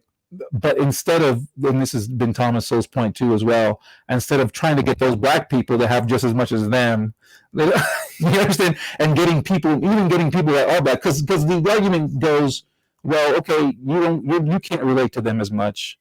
And really, to be honest, I can't relate as much because, like I said, I'm Haitian American. I'm not really from, the whole African American thing is a little bit different. But I can relate maybe more than, a white guy that's, a white 70-year-old preacher that's never, been around black people, right? So to someone like me, maybe I can relate to them more. I'm college educated. I work at your church. Maybe I can relate to these kids more, and then maybe I could, educating them, and they could move up in the ranks, and they could move up socioeconomically, through being brown people like me. But what that does is then that dissolves their whole charity initiative. You see, because again, it goes back to what you're talking about, as you can't solve the problem because the problem is why the place exists in the first place. These places, it's the same thing that with the race industry, with a lot of these nonprofits. The Al Sharpton is famous for people quoting him, but it's not just him. He's just I guess the popular one where people always talk about that. But it's the same kind of thing of where you profit too much from the problem, or are incentivized to have that problem exist too much in your organization or your business to actually want to dissolve the problem. Like I said, in the case of the church needs to look like it is helping. And I'm not saying that all churches do this. A lot of them do. And I'm not trying to demonize churches. I think churches are good places. I'm not trying to demonize the church that I was at. It's just something I think that people don't look at and they don't try to challenge. It's like, if you really cared, I have a couple books on this. I can't remember the author's name, but there's a couple books. One's called, I think, When Helping Hurts. And it has specifically to do with like churches, they'll come, on a mission trip, and they'll go set up water, at a well or something. And then the well will run dry, but those people have to wait until those same people come back next year. instead of showing them how to do it themselves. You understand? It's self-sufficiency. It's dependency. So when I talk about what I call it white supremacy, it's not really white supremacy, but it's hierarchical, right? They still, the people at this church want to be the ones in control, not because they want control, but they want to look like they're the do-gooders. So to be the do-gooder, to feel like you're more morally righteous, you have to have the person that's down here that doesn't have as much. If the person has as much as you, then you don't have anybody to be benevolent to. And then your church, then the people at your church don't feel like they're giving to a good cause. They don't feel like they're like doing, which is bullshit anyway, because there's always going to be someone to help, but they tend to always want to, especially in America, want to help certain kinds of people. Like you always notice how the white people, they never talk about helping poor white people. There's plenty of poor white people that no middle class or upper middle class white person I ever met wants to help a poor white person. They really want to help black people. like, why don't you even want to help one of your, you know what I mean? Like, why don't you have somebody in Eastern Europe or something? Like, what do they call that? It's they're poor because of their white privilege. Yeah, That's what it was. Yeah. Yeah. It's their fault for supporting the white patriarchy and white supremacy, and then going back to a theological standpoint, you're not supposed to be choosing, and especially why would you choose it because of race? See, like that would be the worst thing. Right? First of all, you're supposed to just help just because someone needs help, and there's always someone that needs help, so you shouldn't have a hard time finding one. Number two, why would you pick based on race? Like that would be probably because you're not that good of a person. Yeah. It's like it would be. You know what I mean? That's like barbaric. You know what I mean? It's like, it really is. Yeah, it's like, so what are you doing? You know. So, but my conclusion through all of this, and this is kind of why I ended up on the farm. You know, is it's really a problem of institutionality to me. This is what Thomas Sowell, I think he talks about a lot, and that's what pushed him out of working in government. That's what pushed him out of thinking about Marxism as a valid idea, and that's what inspired a lot of his life's work.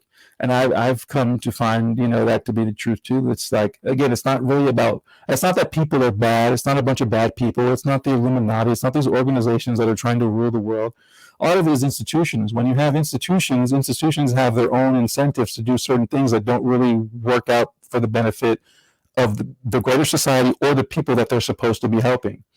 Yeah, you want to see them succeed, build a strong community. Right, but then that whole institution got nothing to do after they do it. Right. So if you solve too many, these institutions are solving too many problems. They can't. There's nothing to do. The same thing that happened with the blacks. They put them in the affirmative action programs. They learn nothing but race. So what does that do? They don't have any skills. So then they go back in the working world, and they say, "Well, I can't find a job." Well, you can't find a job because the people that you thought you were friends helping you out in college, taught you just the only thing they taught you is how to be resentful about your own country and the people that live in your country. Then you go back on the job market, you don't have any hard skills, and you can't find a job. But they taught you that you couldn't find a job because of racism and because of capitalism. You see, right. You really can't find a job because you went to a liberal arts school that didn't teach you anything to do in the world, and no one values you. But you call that racism because they taught you to call it racism. And the only thing you can do is become like Abram X and write about the same thing that they told you to write about and regurgitating the thing. You're just regurgitating a thing. You see, it has nothing to do with science. Yeah. I don't care because we call it a soft science. I have no problem with philosophy is a soft science. Yeah, it's a soft science. Doesn't mean it's not a science. It's a science. Right. You should be doing some kind of work, some kind of good work, something that's actually going somewhere. The stuff that they do is they're just regurgitating. Anybody wants to call philosophy a soft science, I dare them to read Schopenhauer. I dare you to read Schopenhauer and tell me that's a soft science. Well, the thing is too. I mean, it's kind of like it's terse to even say because I mean that's how it's in the modern day. That's how it's considered. But really, it's just like philosophy's hard. In a classical sense, most of the I say very many. We're really very many of them. We're scientists as well, and that's basically the tradition I come from. Where a lot of people ask me, it's like, oh, well, you do physics and you did religion or you did philosophy, but they're not apart. From in my tradition, that's the Catholic tradition and in the classical studies and liberal studies.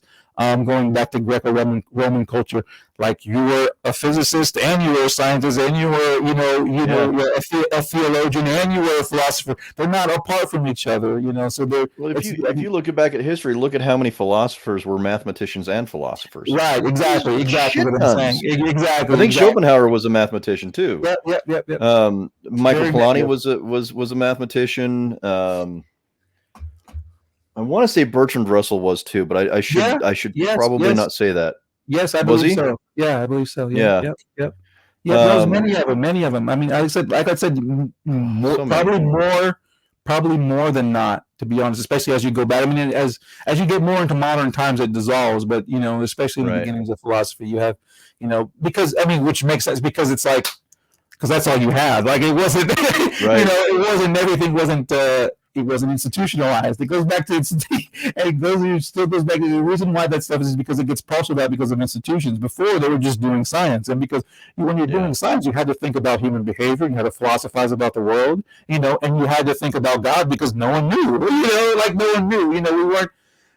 I had there's an article on the Symposium that talks about this, where it's just like you have to remember that these guys were dealing with questions, asking questions when they didn't really know about a lot of things that we know about, so they were more open-minded to these things. Nowadays, we feel like we know about a lot of things, so we just put things in different categories and camps, But yeah, totally get you.